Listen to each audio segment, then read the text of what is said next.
अस्मद्गुरुभ्यो नमः। अस्मत्परमगुरुभ्यो नमः। अस्मत्सर्वगुरुभ्यो नमः। अस्मद्गुरुपरम्परायै नमः। रामानुजदयापात्रं ज्ञानवैराग्यभूषणं श्रीमद्वेङ्कटनाथार्यं वन्दे वेदान्तदेशिकम् लक्ष्मीनाथसमारम्भां नाथयामनमध्यमाम् अस्मदाचार्यपर्यन्तां वन्दे गुरुपरम्पराम् यो नित्यमच्युतपदाम्बुजयुग्मरुग्मं व्यामोहतस्तदितराणि तृणाय मेने अस्मद्गुरोर्भगवतोऽस्य दैकसिन्धोः रामानुजस्य चरणौ शरणं प्रपद्ये। मातापितायुवतियस्तनया विभूतिः सर्वं यदेव नियमेन मदन्मयानाम् आद्यस्य नः कुलपतेर्वकुलाभिरामं श्रीमत्तदङ्घ्रियुगलं प्रणमामि मूर्ध्ना भूतं सरश्च महदाह्वयभट्टनहाता श्रीभक्तिसारकुलशेखर योगिवाहान् भक्ताङ्घ्रिरेणुपरकालयतीन्द्रमिश्रान् श्रीमत्परान् कुशमुनिं प्रणतोऽस्मि नित्यम्। विख्यातो यति सार्वभौमजलदेश्चन्द्रोपमद्वेन यः श्रीभाष्येण यदन्वयाः सुविदिताः श्रीविष्णुचित्तादयः व्याख्यां भाष्यकृताज्ञयोपनिषदां योद्रामिडीनाथात् पूर्वं तं कुरुकेश्वरं गुरुवरं कारुण्यपूर्णं भजे नाथं पङ्कजनेत्ररामयामुना वास्तव्यमालाधरान् योगीन्द्रं कुरुकेशचन्द्रजलधिं गोविन्दकुरादिभौ भट्टार्घ्यं निगमन्त्ययोगिजगदाचार्यौ सकृष्णद्वयौ वन्दे माधवपद्मनाभसुमनः कोलेशदेवादिपान् திருவருண்மால் சேனை முதலீஸ்வர கோபன்னாதமுனே சீருய்ய கொண்டார் மணக்கால் நம்பி சென்றாமாள வந்தார் குருமாலாதரர் குருகை பிறார் கண்பாம் எதிராசர் கோவிந்தர் குரேஷர் பட்டர் வேதாந்த முனிவர் இருக்கண்ணர் கண்புடைய நம் பிள்ளை இவரிடளித்தற்கு ஏந்த குருமாதவர் பத்மநாபர் இவர் அருளாளர்த்தம் திருவடியுண்ணிய தேவ பெருமாள் கை கொண்டருளும் திருமலையாழ்வார் பொன் பதங்கள் முன்பென்னுள் சேர்ந்தனமே பக்தாமிருதம் விஸ்வஜனானுமோதனம் சர்வார்த்ததம் ஷடகோபவாங்மயம் சஹசிரஜாகோபனிஷத்சமாகமம் நமாம்யம் திராவிட வேதசாகரம் திருவழுதி நாடென்னும் தென்குருகூர் என்னும் மறுவினியவன் பொருணல் என்னும் அருமறைகளந்தாதி செய்தானடியினே எப்பொழுதும் சிந்தியாய் நெஞ்சே திணிந்து மனத்தாலும் வாயாலும் மண் குருகோர் வேணம் மினத்தாரை எல்லாதிரெஞ்சேன் தனத்தாலும் ஏது குருவிலேன் இந்த சிடகோபன் பாதங்கள் யாமுடைய பத்து எய்ந்த பெருங்கீர்த்தி ராமானுஜமுனிதன் வாய்ந்த மலர் பாதம் வணங்குகின்றேன் ஆழ்ந்த பெரும் சீரார் சிடகோபன் செந்தமிழ் வேதன் தரிக்கும் பெறாத உள்ளம் பெறான் வாந்தியோடும் சோலை முதலங்கர்வன் புகழ்மேல் ஆன்ற தமிழ் மறைகளாயிரமும் ஈந்த முதல் தாய் சடகோபன் மைம்பால் வளர்த்தான் இதத்தாய் ராமானுஜன் மிக்கவிர நிலையம் மெய்யாமுயர் நிலையம் தக்க நெறியம் தடையாய் தொக்கியலும் ஓள் வினையும் வாழ்வினையும் ஓதும் குருகயர்கோன் யாழினிஷ வேதத்தில் நம்மாழ்வார் திருவடிகளே ಶರಣಂ. ಭಗವದ್ ವಿಷಯಂ ಪುಟ 282. ನಿನ್ನೆ ದಿವಸ 8ನೇ ಪಾಶುರ ಮುಗಿಸಿದ್ವಿ. 2, 8, 9ನೇ ಪಾಶುರ 9ஆம் பாட்டு. நீர் சொன்னது அனுபபன்னமாய் இருந்ததே. ஒரு வஸ்துவை அநேக பதார்த்தங்களிலே குறைவர வியாபித்திருக்கும் என்றால் இது கூடுமோ என்ன கெடுவிகாள். அவன் ಸರ್ವಗತತ್ವೈ ಇಷೆಯಾದ ಇರಣಿಯನ್ ಪಟ್ಟದು ಪಡಾದೆ ಕಿಡಿಹೋಳ್ ಎನ್கிறார். ನೀವು ಹೇಳಿದ್ದು ಅನುಪಪನ್ನವಾಗಿರುತ್ತೆ. ಒಂದು ವಸ್ತುವೆ ಅನೇಕ ಪದಾರ್ಥಗಳಲ್ಲಿ ಪೂರ್ಣವಾಗಿ ವ್ಯಾಪಿಸಿರುತ್ತದೆ ಅಂತ ಹೇಳಿದ್ರೆ ಇದು ಸರಿ ಹೊಂದುತ್ತೋ ಅಂತ ಕೇಳಿದ್ರೆ ಕೆಡ್ತೀರಿ. ಆ ಪರಮಾತ್ಮನ ಸರ್ವಗತತ್ವನ್ನ ಸಮ್ಮತಿಸಿದ ಹಿರಣ್ಯನ ಪಟ್ಟು ಪಾಡನ್ನ ನೀವು ಪಡೆದೇ ಇರಿ ಅಂತ ಎಚ್ಚರಿಸ್ತಾರೆ ಈ ಪಾಶುರದಲ್ಲಿ. எங்கு முழன் கண்ணன் என்ன மகனை காய்ந்து இங்கு இல்லையால் என்ன இரணியன் தூண் புடைப்ப அங்கு அப்பொழுதே அவன் வீயத்தோன்னிய என் சிங்கப்பிரான் பெருமை அராயும் சீர்மைத்தே. ನರಸಿಂಹ ಅವತಾರ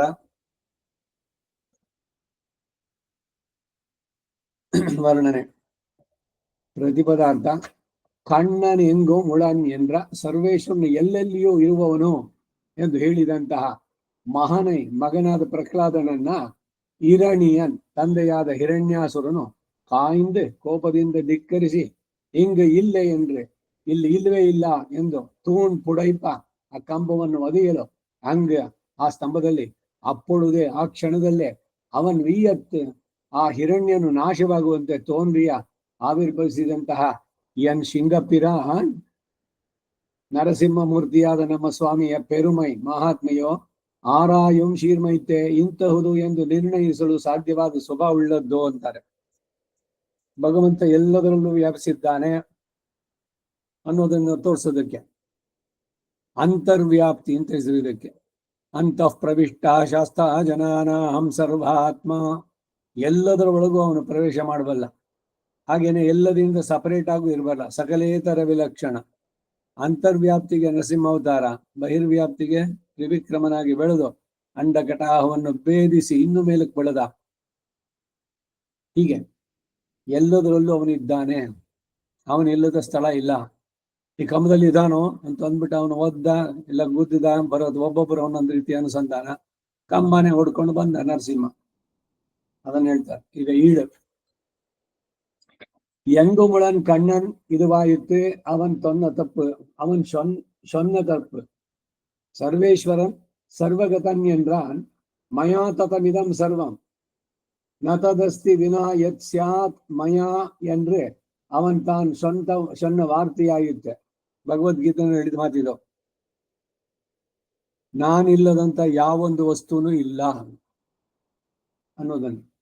ನತದಸ್ತಿ ಮಯಾ வினா யத் ஸ்யாது ಅಂತ என்ற மகனை காய்ந்து இவ்வர்த்தத்தை சத்ருவே சொல்லிலும் கேட்ட போதே காலிலே விழ வேண்டும் வார்த்தை சொல்லித்து பிரமாண விருத்தமான அர்த்தத்தை சொல்லிலும் கொண்டாட வேண்டும்படி ஆயிற்று சம்பந்தம். பருவத்தாலும் கொண்டாட வேணும். பள்ளியில் ஓதி வந்த பள்ளியோதும் பருவத்தில் உள்ள அவையுடைய கொண்டாட்டமாயிருக்கும்.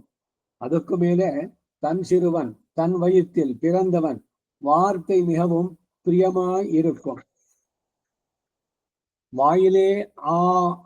வாயிலோர் 1000 நாமம், அதுக்கு மேலே திருநாமத்தை சொல்லிட்டு வள்ளிய வாகி போத இவ ஒன்றும் இல்லையாகிலும் சொன்ன போதே இனிமை தான் கொண்டாட வேண்டும். ஆங்கு தனக்கொன்னுமோர் பொறுப்பிலனாகி அசக்கியாபசாரம் இரே.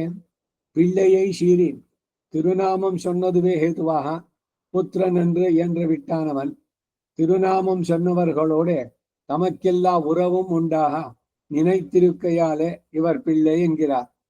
மகனை காய்ந்து வயிற்றிலே பிறந்தவனாய் இருக்க செய்தேயும் திருநாமம் சொல்ல ஒரு பொருக்கம்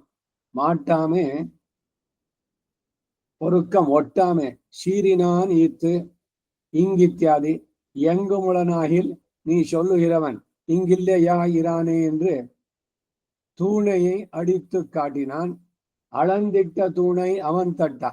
முன்பே நரசிம்மத்தை வைத்து நட்ட தூண் என்ன பண்ணாதே, தானே தனக்கு பொருந்த பார்த்து நறுக்கி நட்ட தூணாகையாலே அவன் தட்ட வேறே சிலர் தட்டினார்கள் ஆயின். கையிலே அடக்கி கொண்டு வந்து தூடிலே பாய்ச்சினார்கள் என்னவும் ஆமிரே. தானே யாயித்து தட்டினானும் அங்கப்பொழுதே அத்தூணிலே அடித்த விடத்திலே அவனுடைய பிரதிஜா சமகாலத்திலே அவன் வீய தோன்றிய தன் தரவிலே அவன் பிணமாம் படி தோத்தினான். அதிர்த்து கொண்டு புறப்பட்ட போதை அட்டகாசமும் நாம் அடிக்கொண்ட உதடும் நெத்தியும் கண்ணும் உச்சியது உருவமும் கொண்டு தோத்தின போது பொசுக்கின பன்றி போலே உருகினானாயித்து. பொன்ன நாகையாலே என் சிங்கப்பிரான் பெருமை ஆஷ்டித வர்க்கத்திற்காக நரசிம்மமாய் உபகரித்தவனுடைய பரத்வம் என்று சிலரால் ஆராயும்படி இருந்ததோ என்று. ಕನ್ನಡ ಅವತರಣಿಕೆ ಎಂಗುಮುಳನ್ ಕಣ್ಣನ್. ಇದು ತಾನೆ ಅವನು ಹೇಳಿದ ತಪ್ಪು. ಸರ್ವೇಶ್ವರನು ಸರ್ವಗತನು ಅಂತಂದ. ಯಾರು? ಪ್ರಹ್ಲಾದ. ಅವನೆಲ್ಲ ಕಡೆನೂ ಇದ್ದಾನೆ ಅಂತ. ಮಯಾ ತತಮಿದಂ ಸರ್ವಂ ನತದಸ್ತಿ ವಿನಾ ಯತ್ ಸ್ಯಾನ್ ಮಯಾ ಎಂದು ಅವನು ತಾನೇ ಹೇಳಿದ ವಾರ್ತೆ ಆಯಿತು. ಕೃಷ್ಣ ಇವನು ಹೇಳಿದ್ದು ಇಲ್ಲಿ. ಎಂದ್ರ ಮಹನೈ ಕಾಯ್ದು ಈ ಅರ್ಥವನ್ನು ಶತ್ರುವೇ ಹೇಳಿದ್ರು. ಅದನ್ನು ಕೇಳಿದಾಗಲೇ ಅವನ ಕಾಲಿಗೆ ಬೀಳಬೇಕಾದ ಮಾತನ್ನು ತಾನೇ ಅವನು ಹೇಳಿದ್ದು. ಪ್ರಮಾಣ ವಿರುದ್ಧವಾದ ಮಾತನ್ನು ಹೇಳಿದ್ರು ಕೊಂಡಾಡಬೇಕಾದಂತೆ ಆಗಿತ್ತು. ಸಂಬಂಧವು ವಯಸ್ಸಿನಿಂದಲೂ ಕೊಂಡಾಡಬೇಕು. ಪಳ್ಳಿಯಲ್ಲಿ ಓದಿ ಬಂದ, ಪಾಠಶಾಲೆಯಲ್ಲಿ ಓದುವ ವಯಸ್ಸಿನಲ್ಲಿರುವ ಎಲ್ಲವೂ ಕೊಂಡಾಟವಾಗಿರುತ್ತೆ. ಅದಕ್ಕೆ ಮೇಲೆ ತನ್ಸಿರುವನ್, ತನ್ನ ಹೊಟ್ಟೆಯಲ್ಲಿ ಹುಟ್ಟಿದವನ ಮಾತು ವಿಶೇಷವಾಗಿ ಪ್ರಿಯವಾಗಿರುತ್ತೆ. ವಾಯಿಲೋ ರಾಯಿರಾಮ ನಾಮ, ಅದಕ್ಕೂ ಮೇಲೆ ಭಗವಂತನ ಶ್ರೀನಾಮವನ್ನ ಹೇಳಿದ್ದು. ಒಳ್ಳೆಯ ವಾಹಿಪ್ಪೋದ ಇವ ಒಂದು ಇಲ್ಲವಾದ್ರು ಹೇಳಿದಾಗಲೇ ಅದರ ಮಾಧುರ್ಯವನ್ನು ತಾನೇ ಕೊಂಡಾಡಬೇಕು. ಹಂಗ ತನಕ್ಕೊನ್ನು ಮೋರ್ ಪೊರೊಪ್ಪಿಲನಾಹಿ, ಅಸಖ್ಯಾಪಚಾರವಷ್ಟೇ ಪಿಳ್ಳೆಯೈ ಶೀರಿ ದಿವ್ಯ ನಾಮವನ್ನು ಹೇಳಿದುದೇ ಕಾರಣವಾಗಿ ಪುತ್ರನಲ್ಲ ಎಂದು ಬಿಟ್ಟನು ಅವನು. ಸಾಮಾನ್ಯವಾಗಿ ತಂದೆ ತಾಯಿಯರಿಗೆ ಮಕ್ಕಳು ಏನಾದ್ರು ಹೇಳಿದ್ರೆ ಅದನ್ನ ಪೂರ ಓಲೈಸಿ ಅದು ತಪ್ಪೇ ಇರ್ಲಿ ಏನೋ ಇದಂತ ಇದ್ರು ಅದಕ್ಕೆ ಬೇಜಾರಾಗುತ್ತೆ ಅಂತ ಏನಾದ್ರು ಒಪ್ಕೊಳ್ತಾರೆ. ಇಲ್ಲಿ ಇವನು ಹೇಳಿದ ತಕ್ಷಣ ನೀನ್ ನನ್ನ ಮಗನೇ ಅಲ್ಲ ಅಂತಂದ ಇವನು ಹಿರಣ್ಯಕಶಿಪು. ಪುತ್ರನಲ್ಲ ಅಂದ್ಬಿಟ್ಟ ಅವನು. ದಿವ್ಯ ನಾಮೋಚ್ಚಾರಣೆ ಮಾಡಿದವರೊಡನೆ ತಮಗೆ ಎಲ್ಲಾ ವಿಧವಾದ ಸಂಬಂಧವು ಉಂಟು ಎಂದು ನೆನೆದಿರೋದ್ರಿಂದ ಇವರು ಪಿಳ್ಳೈ ಅಂತಂದ್ರು. ಪಿಳ್ಳೆಯೈ ಚೀರಿ ಮಹನೈ ಕಾಯಿಂದೆ ಹೊಟ್ಟೆಯಲ್ಲಿ ಹುಟ್ಟಿದವನಾಗಿದ್ರು. ಭಗವಂತನ ದಿವ್ಯ ನಾಮವನ್ನು ಹೇಳಲು ಅದನ್ನು ಸಹಿಸಲಾರದೆ ಕೋಪಿಸಿದ್ರೆ ಏನಾಯ್ತು? ಹಿಂಗ ಇತ್ಯಾದಿ ಎಲ್ಲೆಲ್ಲಿಯೂ ಇರುವವನಾದಲ್ಲಿ ನೀನು ಹೇಳುವವನು ಇಲ್ಲಿಲ್ಲವಷ್ಟೇ ಎಂದು ಕಂಬವನ್ನು ಹೊಡೆದು ತೋರಿಸಿದ. ಅಳಂದಿಟ್ಟ ತೂಣೈ ಅವನ್ ತಟ್ಟ, ಮೊದಲೇ ನರಸಿಂಹವನ್ನು ಒಳಗೆ ಇಟ್ಟು ಕಟ್ಟಿದ್ದ ಕಂಬ ಎಂದು ಹೇಳಲಾಗದಷ್ಟೇ. ಏನೋ ನಾಟಕದಲ್ಲಿ ಮಾಡ್ಬೇಕಾದ್ರೆ ಅಲ್ಲಿಂದ ಬರಬೇಕು. ಸೊ 2 ಕಂಬ, ಇದನ್ನ ಕಂಬದ ತರ ಮಾಡಿ ಮಧ್ಯದಲ್ಲಿ ಒಂದು ಸೀಳಿದಂತೆ ಅಲ್ಲಿ ಹಿಂದ್ಗಡೆ ಅವ್ನು ರೆಡಿಯಾಗಿರ್ತಾನೆ. ನೀವೆಲ್ಲ ಹೇಳಿದ್ಮೇಲೆ ಇಲ್ಲಿದ್ದವನು ಅಂತ ಅಂದ್ಬಿಟ್ಟು ಅದನ್ನ ಓದಿದ ತಕ್ಷಣ ಅದು 2 ಭಾಗ ಮಾಡ್ಕೊಂಡು ಅವನು ಬಂದ. ಆ ತರ ಏನಾರು ಅಲ್ಲಿ ನಾಟಕ ಮಾಡಕ್ ಇಟ್ಕೊಂಡಿದ್ರು. ತಾನೇ ತನಗೆ ಒದ್ದುವಂತೆ ಎತ್ತರ ಗಾತ್ರಗಳನ್ನೆಲ್ಲ ನಿರ್ಧರಿಸಿ ಕಟ್ಟಿಸಿದ್ದ ಕಂಬ ಅದು. ಆದ್ದರಿಂದ ಅವನ್ ತಟ್ಟ. ಬೇರೆ ಕೆಲವರು ತಟ್ಟಿದವರಾದ್ರೆ ಕೈಯಲ್ಲಿ ನರಸಿಂಹವನ್ನು ಅಡಗಿಸಿಟ್ಕೊಂಡು ಬಂದು ಕಂಬದಲ್ಲಿ ಒದಗಿಸಿದ್ರು ಅಂತ ಹೇಳ್ಬಹುದು. ಇಲ್ಲಿ ಹಿರಣ್ಯಕಶಿಪುವಿಗೆ ಅವನು ನೋಡಿದ್ದಾನೆ, ಅವನ ಸಭಾಮಂಟಪ ಕಟ್ಟಬೇಕಾದ್ರೆ ಕಂಬ ಕಲ್ಲಿನಿಂದ ಪೂರ ಮಾಡಿರೋದು, ಅದು ಸಾಲಿಡ್ ಕಲ್ಲು, ಒಳ್ಳೆ ಟೊಳ್ಳು, ಒಳಗಡೆ ಹೋಗಿ ಯಾರೋ ಸೇರ್ಕೊಂಡ್ರು ಆಮೇಲೆ ಅಂತಲ್ಲ.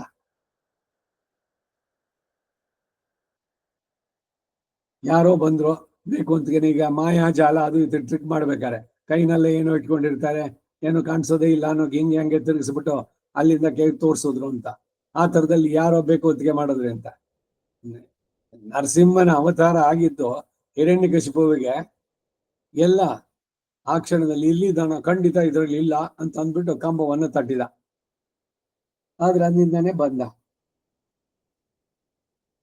ಈ ಪ್ರಹ್ಲಾದನ ವಾಕ್ಯ ಪರಿಪಾಲನೆಗಾಗಿ ನರಸಿಂಹನ ಅವತಾರ ಅಂತ. ಇದು ಕೂಡ ಅನೇಕ ಹಿಂದೆನೂ ಕೂಡ ಬಂದಿತ್ತು. ಈಗ ನರಸಿಂಹನಾಗಿ ಬಂದು ಇವನನ್ನು ರಕ್ಷಣೆ ಮಾಡ್ಬೇಕಾಗಿತ್ತ? ಅವನು ಬರೀ ಹಿರಣ್ಯಕಶಿಪುನ್ ಕೊಲ್ಲೋದು ಅಂತ ಅಂದ್ಬಿಟ್ಟಾಗಿದ್ರೆ ಅವನು ಬೆಟ್ಟದಿಂದ ತಳ್ಳಿದ್ನಲ್ಲ, ಅವಾಗ ಅವನ್ ರಕ್ಷಣೆ ಮಾಡಿದವ್ರು ಯಾರು? ಹಾವುಗಳಿಂದ ಕಚ್ಚಿಸಿದ, ಆಗ ರಕ್ಷಣೆ ಮಾಡಿದವ್ರು ಯಾರು? ಹಗ್ಗಗಳಿಂದ ಕಟ್ಟಿ ನೀರೊಳಗಡೆಗೆ ಹಾಕದ, ಆಗ ಬದುಕಿಸಿದವನು ಯಾರು? ವಿಷಾನೇ ಕೂಡಿಸ್ದ ಸ್ವತಃ ತನ್ನ ಪತ್ನಿಯಿಂದ. ಅವಳು ಪಾಪ ಕೈ ನಡುಗ್ತಾ ಇದೆ. ಪ್ರಹ್ಲಾದ ಆಹ್ಲಾದ 4 ಜನ ಮಕ್ಕಳವರು. ಇವನೇ ದೊಡ್ಡವನು. ದೊಡ್ಡ ಮಗನ ಮೇಲೆ ವಿಶೇಷ ಪ್ರೀತಿ ಬೇರೆ. ನಾನು ಹೇಗೆ ಕೂಡಿಸ್ಲಿ ಅಂದ್ರೆ, ನೋಡೋದು ನೀನ್ ಮೊದ್ಲು ನನಗೆ ಹೆಂಡ್ತಿ, ಆಮೇಲೆ ಅವನಿಗೆ ನಿನ್ನ ತಾಯಿ ಧರ್ಮ, ನಾನು ಹೇಳಿದ್ದನ್ನು ಫಸ್ಟ್ ಮಾಡೋ ಅಂತಂದ. ಅವ್ನು ನಗ್ದ, ಅದ್ಯಾಕಮ್ಮ ಅಷ್ಟೊಂದು ಭಯಪಡ್ತೀಯಾ? ಇಷ್ಟು ತನಕ ಬೆಂಕಿ ಮಧ್ಯದಲ್ಲಿ ನನ್ನನ್ನು ಇಟ್ರು, ಎಲ್ಲ ಸುತ್ತಲೂ ಉರಿ ಹಾಕಿದ್ರು, ಏನ್ ಮಾಡ್ದು ಅಗ್ನಿ? ನಾನು ಒಳಗಡೆ ಅವನಿದ್ದಾನೆ, ಅವ್ನು ಕಾಪಾಡ್ತಾನೆ ಅಂತ ಹೇಳಿ ತಾನೇ ಕೈಯಿಂದ ತಗೊಂಡು ಗಟಗಟ ಅಂತ ಕುಡಿದ್ಬಿಟ್ಟ. ಹಲ ಶಿವ ಕುಡಿದ್ನಲ್ಲ, ಅದಕ್ಕಿಂತ ತೀವ್ರವಾದ ವಿಷಯ ಇದು. ಭಗವಂತನ ಬಗ್ಗೆ ಅವನಿಗೆ ಎಂತಹ ಕಾನ್ಫಿಡೆನ್ಸು, ಮಹಾವಿಶ್ವಾಸ ಇತ್ತು ಪ್ರಹ್ಲಾದನಿಗೆ. ಅವನು ಹೇಳಿದ ಭಗವಂತ ಎಲ್ಲ ಕಡೆನೂ ಇದ್ದಾನೆ, ಅವನು ಸರ್ವಗತಃ ಅಂತಂದ. ಆ ಮಾತನ್ನು ಸತ್ಯಗೊಳಿಸೋದಕ್ಕಾಗಿ ನರಸಿಂಹನಾಗಿ ಬಂದ. ಜೊತೆಗೆ ಈ ಹಿರಣ್ಯಕಶಿಪು ಕೇಳಿದ ವರಗಳನ್ನೆಲ್ಲ ಬ್ರಹ್ಮ ಕೊಟ್ಟಿದ್ನಲ್ಲ, ಆ ವರ ಎಲ್ಲ ಸುಳ್ಳಾಗಿಸಿ ಈ ಕಡೆಗೆ ಮನುಷ್ಯನೂ ಅಲ್ಲ, ಆ ಕಡೆ ಮೃಗವೂ ಅಲ್ಲ, ಬೆಳಗ್ಗೂ ಅಲ್ಲ, ರಾತ್ರಿಯೂ ಅಲ್ಲ, ಮನೆ ಒಳಗೂ ಅಲ್ಲ, ಹೊರಗೂ ಅಲ್ಲ, ಯಾವ ಅಸ್ತ್ರ ಶಸ್ತ್ರದಿಂದ ನನಗೆ ಸಾವು ಬೇಡ ಅಂದ. ಸರಿ ಆಯ್ತು, ಉಗುರು ಬೆಳೆಸ್ದ. ವಜ್ಜನ ಕಾಯ ವಿದ್ಮಹೇ ತೀಕ್ಷ್ಣ ದಗ್ಗಷ್ಟ್ರಾಯ ಧೀಮಹಿ. ತನ್ನ ಭಕ್ತನಾದ ಪ್ರಹ್ಲಾದನಿಗೆ ಹಿಂಸೆ ಕೊಟ್ಟನಲ್ಲ ಅಂತ ಏನು ಕೋಪದಿಂದ ಬಂದ ನರಸಿಂಹ. ಅದನ್ನೇ ಬಹಳ ಸುಂದರವಾಗಿ ಇಲ್ಲಿ ಹೇಳ್ತಾ ಇದ್ದಾರೆ. ಮಾನೈ ಕಾಯಿಂದೆ ಹೊಟ್ಟೆಯಲ್ಲಿ ಹುಡುಗನಾಗಿದ್ರು ಕೂಡ ಅವನು ಹೇಳಿದ ಮಾತಿಗೆ ತಂದೆ ತಾಯಿಗೆ ಸಂತೋಷ ಆಗ್ಬೇಕು. ಆದ್ರೆ ವಿಷ್ಣುವನ್ ಕೊಂಡಾಡ್ತಾನಲ್ಲ ಅಂತ ಕೋಪ, ಕಡೆಗೆ ನನ್ನ ಮಗನೇ ಅಲ್ಲ ನೀನು ಅಂತೆಲ್ಲ ಹೇಳಿ. ಆದ್ದರಿಂದ ತಾನೇ ಆಯಿತು ತನ್ನ ಕೈಯಿಂದ ತಟ್ಟಿದ್ದು, ಕಂಬವನ್ನ ಗುದ್ದಿದ. ಹಂಗಪ್ಪೊಳುದೆ ಆ ಕಂಬದಲ್ಲಿ ಹೊಡೆದ ಸ್ಥಳದಲ್ಲೇನೆ ಅವನ ಪ್ರತಿಜ್ಞಾ ಸಮಯದ ಕಾಲದಲ್ಲೇ ಅವನ್ ವಿಯತ್ತೋನ್ಯ ತನ್ನ ಆವಿರ್ಭಾವದಲ್ಲಿಯೇ ಅವನು ಶವವಾಗುವಂತೆ ತೋರಿದ. ಶಬ್ದ ಮಾಡಿಕೊಂಡು ಹೊರಟಾಗಲೇ ಅಟ್ಟಹಾಸವೋ, ನಾಲಿಗೆಯನ್ನು ಕಚ್ಚಿದ್ದ ತುಟಿಯೋ, ಹಣೆಯಲ್ಲಿ ಜ್ವಲಿಸಿದ ಕಣ್ಣು, ಗಂಟು ಹಾಕಿದ ಹುಬ್ಬು ಆಗಿ ಮೈ ತೋರಿದಂತಹ ಆ ಸಮಯದಲ್ಲೇ ಹೊಸಕಿ ಹಾಕಿದ ಹಂದಿಯಂತೆ ಕರಗಿ ಹೋದನು ಅವನು ಹಿರಣ್ಯನಾದ್ದರಿಂದ. ಎನ್ ಸಿಂಗಪ್ಪಿರಾನ್ ಪೆರುಮೈ ಆಶ್ರಿತ ವರ್ಗಕ್ಕಾಗಿ ನರಸಿಂಹನಾಗಿ ಉಪಕರಿಸಿದವನ ಆ ಪರತ್ವವು ಈಗ ಕೆಲವರಿಂದ ಪರಿಶೀಲನೆ ಮಾಡುವುದಕ್ಕಾಗುತ್ತಾ ಇದೆಯೋ? ಯಾರು ಹೇಳಿ ಪೂರ ಮುಗಿಸೋಕಾಗತ್ತೆ? ಭಕ್ತರನ್ನ ರಕ್ಷಿಸೋದಕ್ಕೆ ಭಗವಂತ ಬಂದದ್ದು ಹೇಗೆ ಅಂತ ಅವನ ಮಾತನ್ನು ಸತ್ಯ ಮಾಡಬೇಕಾದ್ದು. ಹೀಗೆ ನರಸಿಂಹ ಅವತಾರ. ಸೊ ಹಿರಣ್ಯಕಶಿಪುವನ್ನು ಕೊಲ್ಲಬೇಕು ಅಂದ್ರೆ ಅಲ್ಲೇ ವೈಕುಂಠದಲ್ಲೇ ಇಟ್ಕೊಂಡು ಎಲ್ಲ ದುಷ್ಟಶಕ್ತಿ ನಾಶವಾಗ್ಲಿ ಅಂತ ಅವನ ಸಂಕಲ್ಪ ಮಾಡಿಬಿಟ್ರೆ ಆಗೋಗುತ್ತೆ. ಇಲ್ಲಿಗೆ ಬರುವಂತ ಅವಶ್ಯಕತೆ ಏನೇ ಇರಲಿಲ್ಲ.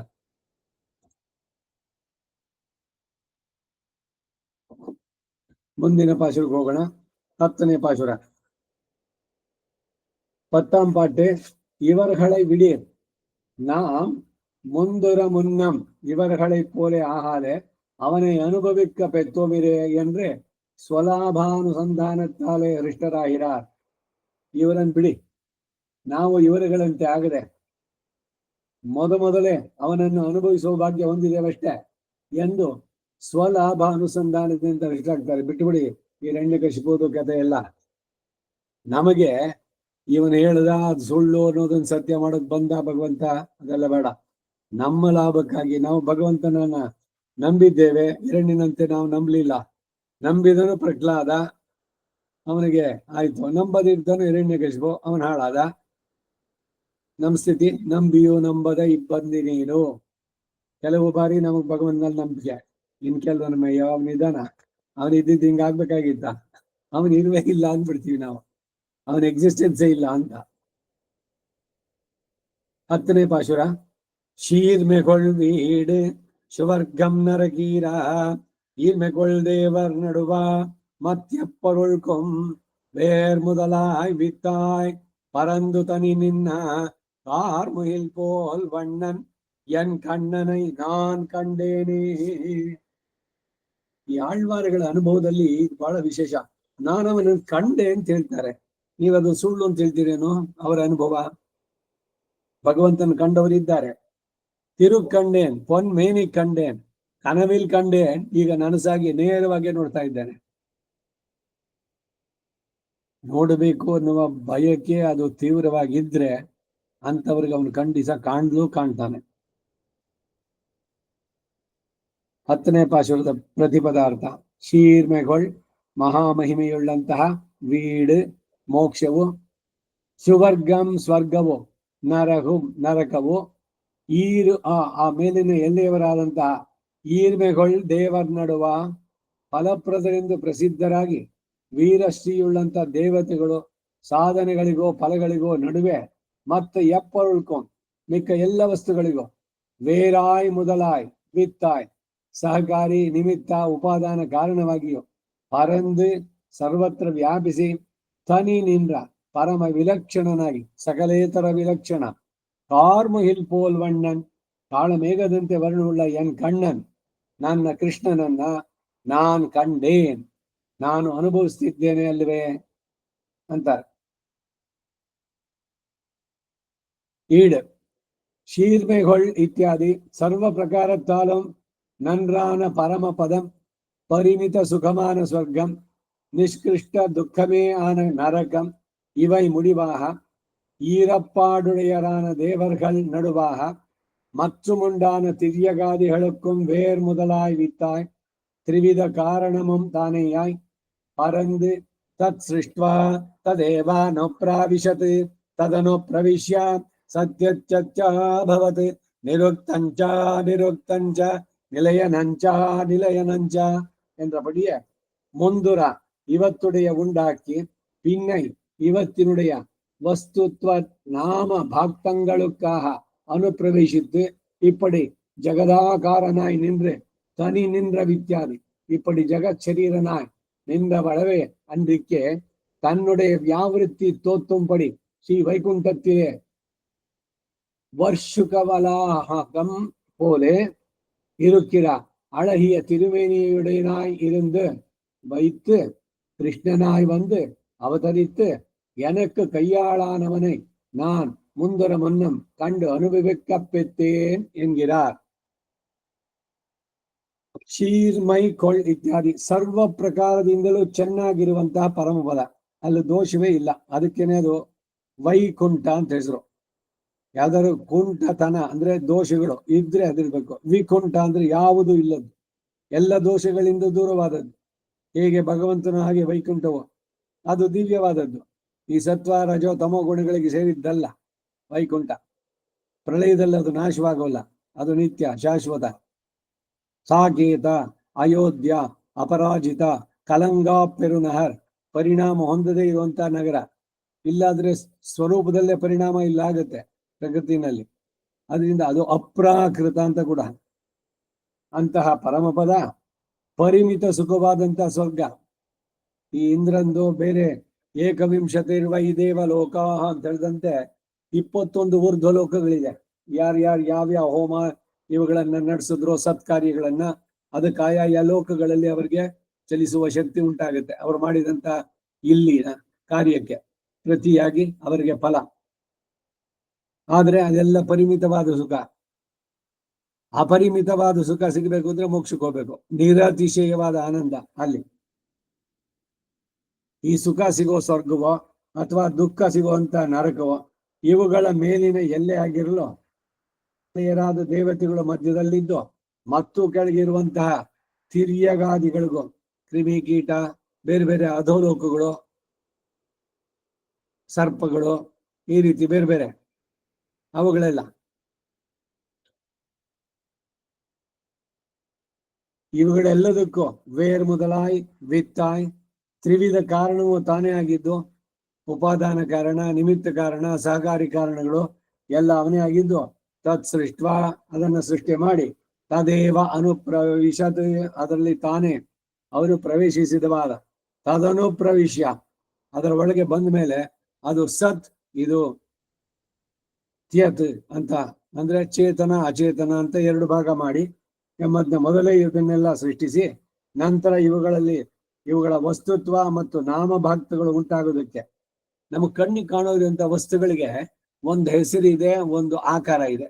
ನಾಮಾವಶೇಷವಾಯ್ತು ಅಂತಂದ್ರೆ ಹೆಸರು ಇಲ್ಲ, ವಸ್ತುವು ಇಲ್ಲ.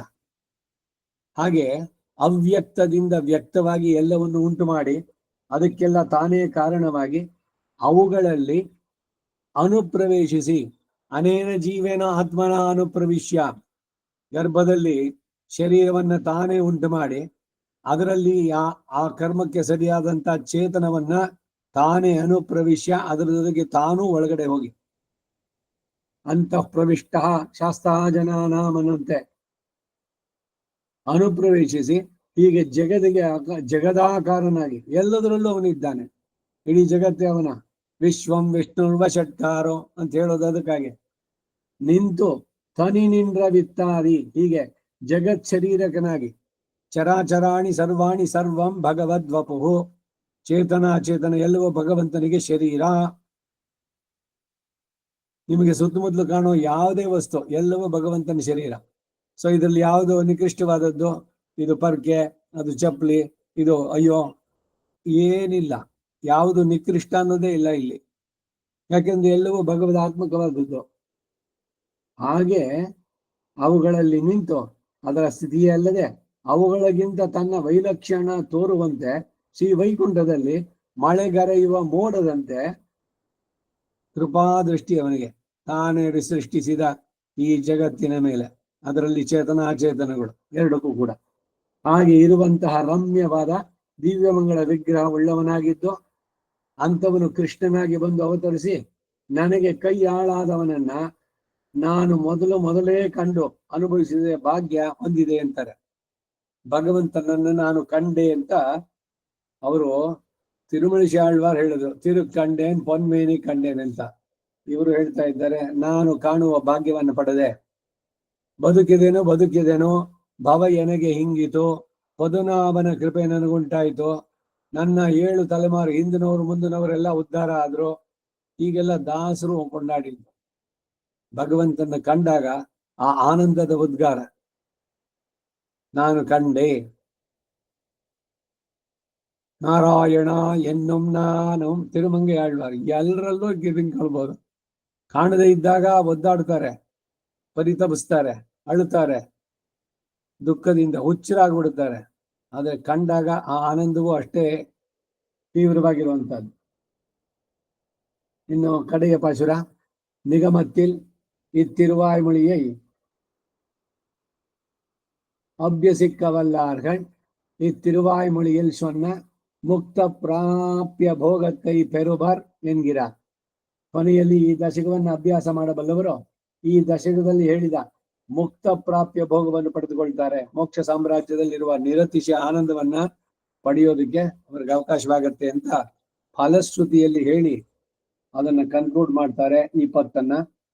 ಅದಕ್ಕಾಗಿ 10ನೇ ಪಾಶುರ, கண்தலங்கள் செய்ய கருமேனி அம்மானை வண்டு அலம்பும் சோலை வழுதி வளநாடன் பண்தலையில் சொன்னதமே 1020 வல்லார் விண்தலையில் வீத்திருந்த ஆழ்வர் எம்மா வீடே.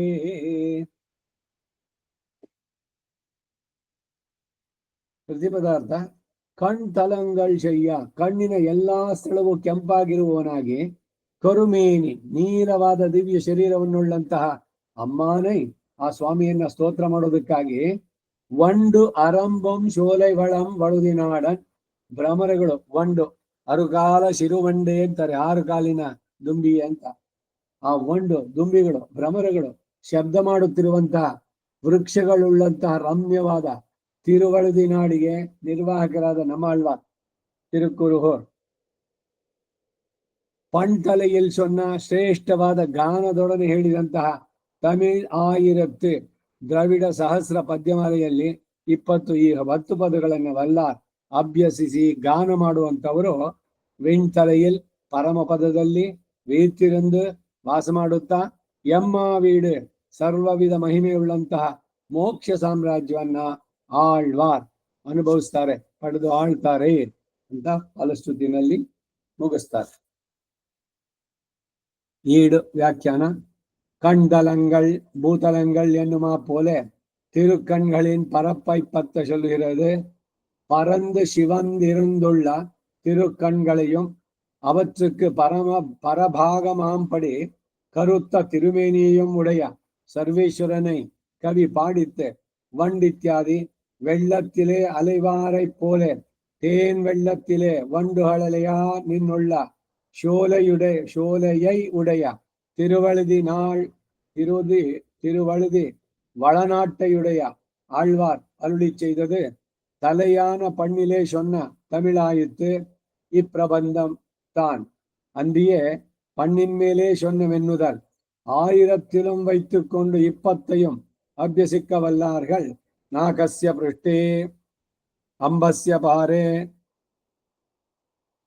மகாநாராயண உபனிஷத்து ಅಲ್ಲಿ ಹೇಳಿರ நாகஸ்ய பிருஷ்டே என்கிற படிய பரம பதத்திலே தங்கள் வியாவிருத்தி தோத்தவிருந்து எவ்வகையாலும் விலட்சணமான மோட்சமானது தங்களுக்கு விதேயமாம்படி பெறுவர். விண்டலை தலையான விண்டிலை எண்ணுதல், விண்ணின் மேலே எண்ணுதல், அங்குள்ளார் தங்கள் அஜ்ஞான அனுவர்த்தனம் பண்ணும்படியாக பெறுவர். ஆத்மலாபத்தளவும் அன்றிக்கே பரம புருஷார்த்த லட்சண மோட்சத்தை ஆளப் பெறுவர்.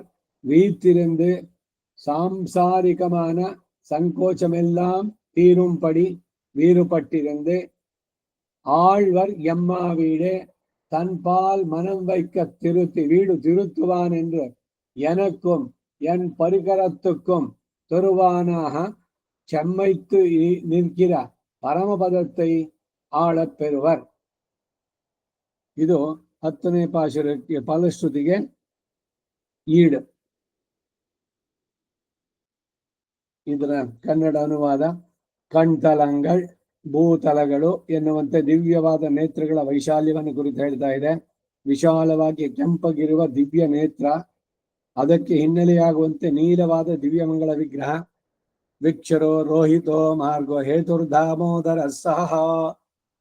ರೋಹಿತ ಅಂತಂದ್ರೆ ಕಮಲ ದಳದ ಬಣ್ಣ. ಕೆಂಪು ಅಂತಂದ್ರೆ ಈ ಕುಡ್ದವ್ರ ಕಣ್ಣು ಕೆಂಪಿರುತ್ತೆ, ಇಲ್ಲ ಕೋಪ ಬಂದಾಗ ಬರುತ್ತಲ್ಲ ಆ ರೀತಿ ಕೆಂಪಲ್ಲ ಇದು. ರೋಹಿತ ಅಂತನ್ಬೇಕ. ವಿಶಾಲವಾಗಿ ಕೆಂಪಗಿರುವ ದಿವ್ಯ ನೇತ್ರವನ್ನ, ಅದಕ್ಕೆ ಹಿನ್ನೆಲೆಯಾಗುವಂತೆ ನೀಲವಾದಂತಹ ದಿವ್ಯಮಂಗಳ ವಿಗ್ರಹವನ್ನುಳ್ಳಂತಹ ಸರ್ವೇಶ್ವರನನ್ನ ಕವಿ ಸ್ತುತಿಸ್ತಾರೆ. ವಂಡಿತ್ಯಾದಿ ಪ್ರವಾಹದಲ್ಲಿ ಅಲಿಯುವವರಂತೆ ಮಧುವಿನ ಪ್ರವಾಹದಲ್ಲಿ ಭ್ರಮರಗಳು ಅಲಿಯುತ್ತಿರುವ ಉದ್ಯಾನಗಳನ್ನುಳ್ಳಂತಹ ತಿರುವಳ್ಳಿ ನಾಡನ್ನ ಆಳ್ವಾರು ಆ ನಾಡನ್ನು ಆಳುವ ಆಳ್ವಾರ್ ರಚಿಸಿದ್ದು ಇದು. ಶ್ರೇಷ್ಠವಾದ ಗಾನಗಳಲ್ಲಿ ಹೇಳಿದ ತಮಿಳು ಪಾಸುರಗಳನ್ನುಳ್ಳಂತಹ ಪ್ರಬಂಧ ಇದು. 1000ರಲ್ಲಿ ಈ ದಶಕವನ್ನ ಅಭ್ಯಸಿಸಬಲ್ಲವರುಗಳು ನಾಕಸ್ಯ ಪೃಷ್ಠ ಎಂಬಂತೆ ಪರಮಪದದಲ್ಲಿ ತಮ್ಮ ವೈಲಕ್ಷಣ್ಯ ತೋರುವಂತೆ ಇದ್ದು ಎಲ್ಲಾ ಬಗೆಯಿಂದಲೂ ವಿಲಕ್ಷಣವಾದ ಮೋಕ್ಷವು ತಮಗೆ ವಿಧೇಯವಾಗುವಂತೆ ಪಡೆದುಕೊಳ್ತಾರೆ. ವೆಂಟಲೈ ಶ್ರೇಷ್ಠವಾದ ಪರಮಪದದಲ್ಲಿ ಎಂದೋ ಪರಮಪದದ ಮೇಲೆ ಎಂದು ಆಗಬಹುದು. ಅಲ್ಲಿರುವವರು ತಮ್ಮ ಆಜ್ಞಾನುವರ್ತನವನ್ನು ಮಾಡುವಂತೆ ಆಗುವ ಪ್ರಾಪ್ತಿಯನ್ನು ಪಡೆಯುತ್ತಾರೆ. ಆತ್ಮಲಾಭವಷ್ಟೇ ಅಲ್ಲದೆ ಪರಮ ಪುರುಷಾರ್ಥ ಲಕ್ಷಣವಾದ ಮೋಕ್ಷವನ್ನ ಆಳುವ ಭಾಗ್ಯವನ್ನು ಹೊಡೆದುತ್ತಾರೆ. ವೀತಿರಂದೆ ಸಾಂಸಾರಿಕವಾದ ಸಂಕೋಚ ಎಲ್ಲ ತೀರುವಂತೆ ಇದ್ದು ಆಳ್ವರ್ ಎಮ್ಮ ವೀಡೆ ತನ್ಪಾಲ್ ಮನಂ ವೈಂಕತ್ತಿರುತ್ತಿ ವೀಡು ತಿರುತ್ತುವ ಎಂದು ನನಗೂ ನನ್ನ ಪರಿಕರಕ್ಕೂ ಕೊಡುವುದಕ್ಕಾಗುವಂತೆ ಅಣಿಯಾಗಿರುವ ಪರಮ ಪದವನ್ನ ಆಳುವ ಭಾಗ್ಯವನ್ನ ಪಡೆದುಕೊಳ್ತಾರೆ. ಇನ್ನು ಸಮರೈಸ್ ಮಾಡ್ತಾರೆ ಈ ದಶಕದ್ದು. முதல் பாட்டில் இத்திருவாய்மொழியில் பறக்க சொல்லுகிற அர்த்தத்தை சங்கிரக வேணும் அருளி செய்யான் என்று கொண்டு சம்சாரமாகிற இக்கடலை கடக்க வேணும் என்றிருப்பார்க்கு கடத்தி கொடுக்கும் என்றார். 2ஆம் பாட்டில் அவன் வேணுமோ அவனோட்டை சம்பந்தமே கடத்தும் என்றார். 3ஆம் பாட்டில் அவனுடைய அதிமானுஷ சேஷ்டிதங்கள் பிரத்யட்சீகலாம் என்றார். 4ஆம் பாட்டில் அந்தவில் பேரின்பத்து பெற வேணும் என்றிருப்பார் அவனை ஆசையுங்கோள் ஆசைசிரி என்றார். 5ஆம் பாட்டில் கீழ் இனவை நாம் எப்பொருளுக்கும் எண்ணத்தை விவரித்தார். 6ஆம் பாட்டில் இவ்வுத்கர்ஷமெல்லாம் அவனுக்கு உண்டோ என்ன நாம் ஆராய வேண்டாதபடி அர்ஜுனன் பண்டே தெரிந்து அறுதியிட்டான் என்றார். 7ஆம் பாட்டில் ஒருவன் அனுவர்த்தனம் கொண்டு அறிய வேண்டுமோ அவனுக்கு இஷ்ட சர்வச்சேஷ்டா விஷயமா என்றோ ஜெகத்து இருக்கிறது என்றான். 8ஆம் பாட்டில் வியாப்தி தொடக்கமான அவனுடைய அபதானங்கள் ஒருவரால் பரிச்சேதிக்க முடியாது என்றார். 9ஆம் பாட்டில் அவனுடைய வியாப்தியை இசையாதார் இரண்யன் படுவர் என்றார். 10ஆம் பாட்டில் ஏவம் பூதானவனை நான் கண்டு அனுபவிக்க பெற்றேன் என்றார். நிகமத்தில் இது கத்தார்க்கு பலம் சொல்லி தலை கட்டினார். ಆಳ್ವಾರ್ ಎಂಬಿರುಮಾನಾರ್ ಜಿಆರ್ ತಿರುವಡಿಗಳೇ ಶರಣ. ಸಮ್ಮರಿ 10 ಪಾಶರದ್ದು. ಮೊದಲನೇ ಪಾಶರದಲ್ಲಿ ಈ ದಶಕದಲ್ಲಿ ವಿಶದವಾಗಿ ಹೇಳುವ ಅರ್ಥವನ್ನ ಸಂಗ್ರಹವಾಗಿ ಹೇಳ್ತಾ ಇದ್ದುಕೊಂಡು ಸಂಸಾರ ಎನ್ನುವ ಈ ಸಮುದ್ರವನ್ನ ದಾಟಬೇಕು ಅಂತ ಇರುವವರಿಗೆ ಅವನು ದಾಟಿಸಿಕೊಡ್ತಾನೆ. ಸುಮ್ಮನೆ ಅವನೇ ಬಂದು ದಾಟಿಸೋದ. ನನಗೆ ಸಾಕು ಈ ಭವಸಾಗರ, ನನ್ನನ್ನು ಇದರಿಂದ ಬಿಡಿಸು ಅಂತ ಕೇಳುವವರಿಗೆ ಅವನು ಕೊಡ್ತಾನೆ, ದಾಟಿಸಿಕೊಡ್ತಾನೆ. 2ನೇ ಪಾಶರದಲ್ಲಿ ಅವನೇ ಬೇಕೋ ಅವನೊಡನೆ ಸಂಬಂಧವೇ ದಾಟಿಸುತ್ತೆ ಅಂತಾರೆ. ನೀನ್ ಯಾಕೋ, ನಿನ್ನ ಹಂಗೆ ಯಾಕೋ ಅಂತ ಹೇಳ್ದಂಗೆ, ನಿನ್ನ ನಾಮದ ಬಲ ಒಂದಿದ್ರೆ ಸಾಕೋ, ನೀನ್ ಯಾಕೋ. 3ನೇ ಪಾಶರದಲ್ಲಿ ಅವನ ಅತಿಮಾನುಷ ಚೇಷ್ಟಿತಗಳನ್ನು ನೇರವಾಗಿ ಕಾಣಬಹುದಾಗಿದೆ ಅಂದ್ರು. 4ನೇ ಪಾಶರದಲ್ಲಿ ಅಪರಿಮಿತವಾದ ಆನಂದವನ್ನ ಪಡೆಯಬೇಕು ಅಂತ ಯಾರಿಗಿಷ್ಟ ಇದೆಯೋ ಅವನನ್ನ ಆಶ್ರಯಿಸಿ ಅಂತಾರೆ. 5ನೇ ಪಾಶುರದಲ್ಲಿ ಇಣೈವನಾಂ ಎಪ್ಪರಳ್ಕೊಂ ಎಂದು ಹೇಳಿದ್ದನ್ನ ವಿವರಿಸಿದ್ರು.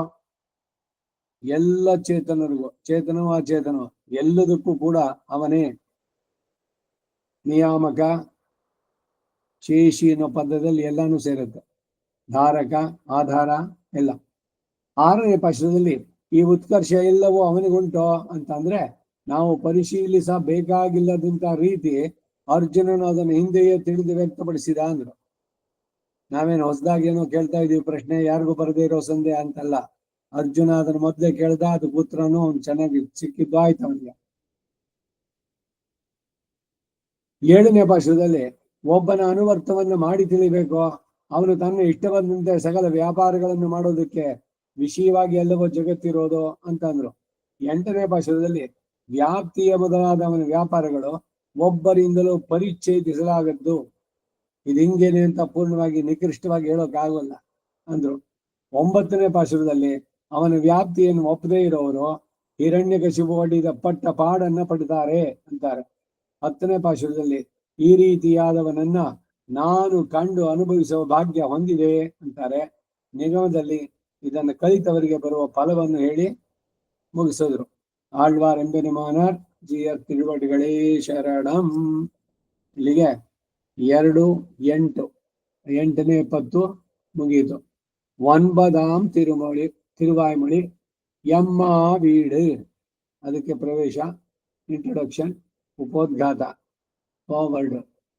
கீழில் திருவாய்மொழியிலே நல்ல வந்தமில்லதோர் நாடு புகுவீர் என்று இவர் தாமும் அருளி செய்து சர்வேஸ்வரனும் இவர்க்கும் இவர் பரிகரத்துக்கும் மோட்சம் கொடுப்பானாகப்பா இருக்க அத்தை கண்டு தேவரீர் எனக்கு மோட்சம் தந்தருள பார்த்ததாகில் இங்கனே தரப்பார்ப்பது அதாகிறது, உனக்கு மோட்சம் கொள் என்று எனக்காக தருகை அன்றிக்க நமக்காக கொள் என்று தேவர்க்கேயும்படியாக தருவேணும் நாம் நினைத்திருந்தபடியே அவன் திருமுன்பே பிரார்த்திக்கிறார். ஆனால் இதுதான் பின்னை இத்தனை நாள் நிஷ்கர்ஷியாது ஒளிவான் என்னில் அவன் மேன்மேலன குணானுபவத்தை பண்டுவிக்கையாலே அதுக்கு காலம் போந்ததித்தனை அல்லது இது நிஷ்கர்ஷிக்க அவசரம் பெற்றிலர். ஆனாலும் இப்போதும் குணானுபவமே என்றோ பண்ணுகிறது என்னில் அது அப்படியே அவன் தம் பக்கலிலே மேன்மேலே என பண்ணுகிறார் இருப்பத்தை கண்டு இவனுக்கு இந்த வியாமோகம் முடியா அனுவர்த்திப்பதொன்றாய் இருந்தது. நாம் இவனை நீட்டாகிலும் நம்முடைய பிராப்தத்தை நிஷ்கர்ஷிப்போம் என்று பார்த்து நீ இங்கனே நில் என்று அவனை நிறுத்தி வைத்து பிராப்தி நிஷ்கர்ஷம் பண்ணுகிறார். எம்பார் இத்திருவாய்மொழி அருளி செய்ய புக்கார் இருந்தவர்களை யார் என்று கேட்டு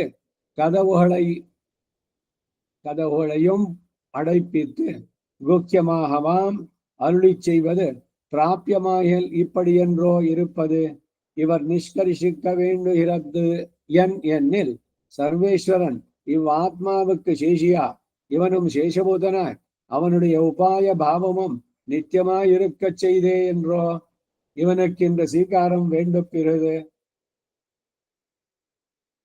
அப்படியே அவன் ஸ்வதந்திரனாகையாலே நினைத்த போது நினைத்தபடி கொள்ளானொருவானாகையாலே பிராப்தி சமயத்தில் அனுபவி இருக்கும்படியையும் நிஷ்கரித்த பெற வேணுமிரே.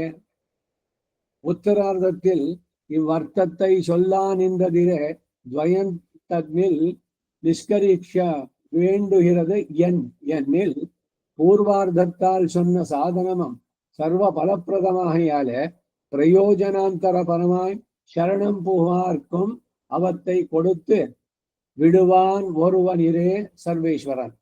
இது தன்னிலோடுகிற என்னில் முக்தனாய் நிரதிசிய சுகானுபவத்தை பண்ணுவோமாம், ஆத்ம பிராப்தியை பெறுவோமாம், ஆத்ம விநாசையாகவுமாம், நரகானுபவம் பண்ணுவோமாம். இவற்றில் எனக்கொரு நிர்பந்தம் இல்லை. உனக்காய் வருமென்று இவை இத்தனையும் வரும்பவனாய் எனக்காய் வருமென்று இவை இத்தனையும் வேண்டாம். ஆன பின்பு தேவருக்கு விருப்பாம் இதுவே எமக்கு வடிவாம்படி பண்ணி அருள வேணும் என்று ஸ்வப்பிராபியத்தை நிஷ்கர்ஷிக்கிறார். இப்படிப்பட்ட பரிமாற்றம் தான் லோகத்தில் பரிமாறுவதொன்றல்ல. இவ்வாழ்வார் பக்கலிலே காணுதல் ராஜ்ய புருஷர்களில் ஸ்ரீ பரதாழ்வான், இளைய பெருமான் இவர்கள் பக்கலிலே காணுதல் செய்யும் இத்தனை. கைக்கையே ராஜன் என்று சொல்ல பொறுக்க மாட்டாமே திரளிலே வந்து கூப்பிட்டானிரே. ವಿಲಲಾಪಾ ಸಭಾ ಮಧ್ಯೆ ಎಲ್ಲರೂ ಒಂದಾಗಿ ಇದ್ದುಕೊಂಡು சபா மத்திய ಒಂದು திரளாக இருந்து என்னுடைய சேஷத்துவத்தை அபஹரிப்பதே தஸ்யுபிர் முஷிதேனேவா யுக்தமாக ஒன்றிருந்தோம் பிருஷம் என்னும்படி இழந்த வஸ்துவுக்கு தக்கபடியா இருக்குமிரே கூப்பிடும். ஜகர்ஹேச்ச சந்தியாவந்தனத்துக்கு பிற்பாடரை சிஷ்டர் கர்ஹை பண்ணுவாரை போலே கர்ஹித்தான்.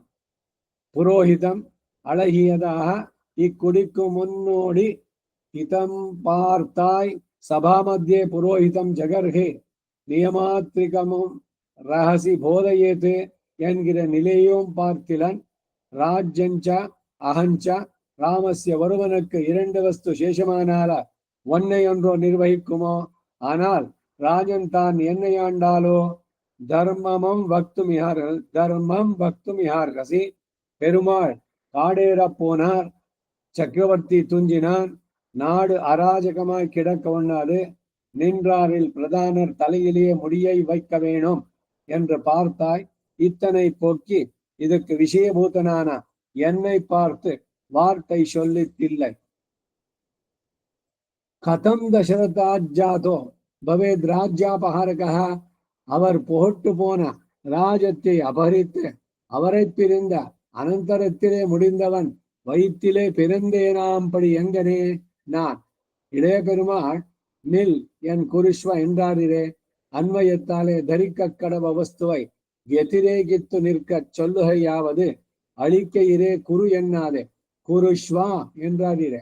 ஆருடைய பிரயோஜனத்துக்கு ஆறு தான் இருக்கிறார். உம்முடைய இளவுக்கு நீர் பதறாது இருக்கிறதன் அனுச்சரம் பண்ணும் பிரகாரத்தை விதிக்கிறார். நீர் தான் நில் என்று அருளி செய்தது நான் நிற்கச் சொல்லுகைக்கு யோக்கியனாம்படி இருக்கையிலே உம்முடைய சாயையை நில் என்று சொல்லித்தீரே. சாயையோபாதி உம்மை பின் செல்வேனாக வேண்டும். நீரும் நிழலும் வாய்த்திருப்பதொரு பிரதேசத்தை பார்த்து பர்ணசாலியை சமயம் என்ன நம் தலையிலே சுவாதந்திரத்தை வைத்த போதே பெருமாள் நம்மை கைவிட்டார் என்று வேறுபட்டார். ஏவமுக்தஸ்துராமேனா இதுக்கு முன்னெல்லாம் நம் குறையாலே இழந்தோம் என்றிருந்தோம். இவர் தானே நம் சொரூபம் அழிய காரியம் பார்த்தார். இனி நம் சொரூபம் என்று ஒன்றுண்டோ என்று வேறுபட்டார். லக்ஷ்மணா பாரதந்திரத்தை நிரூபகமாக உடையவர் சம்யதாஞ்சலி.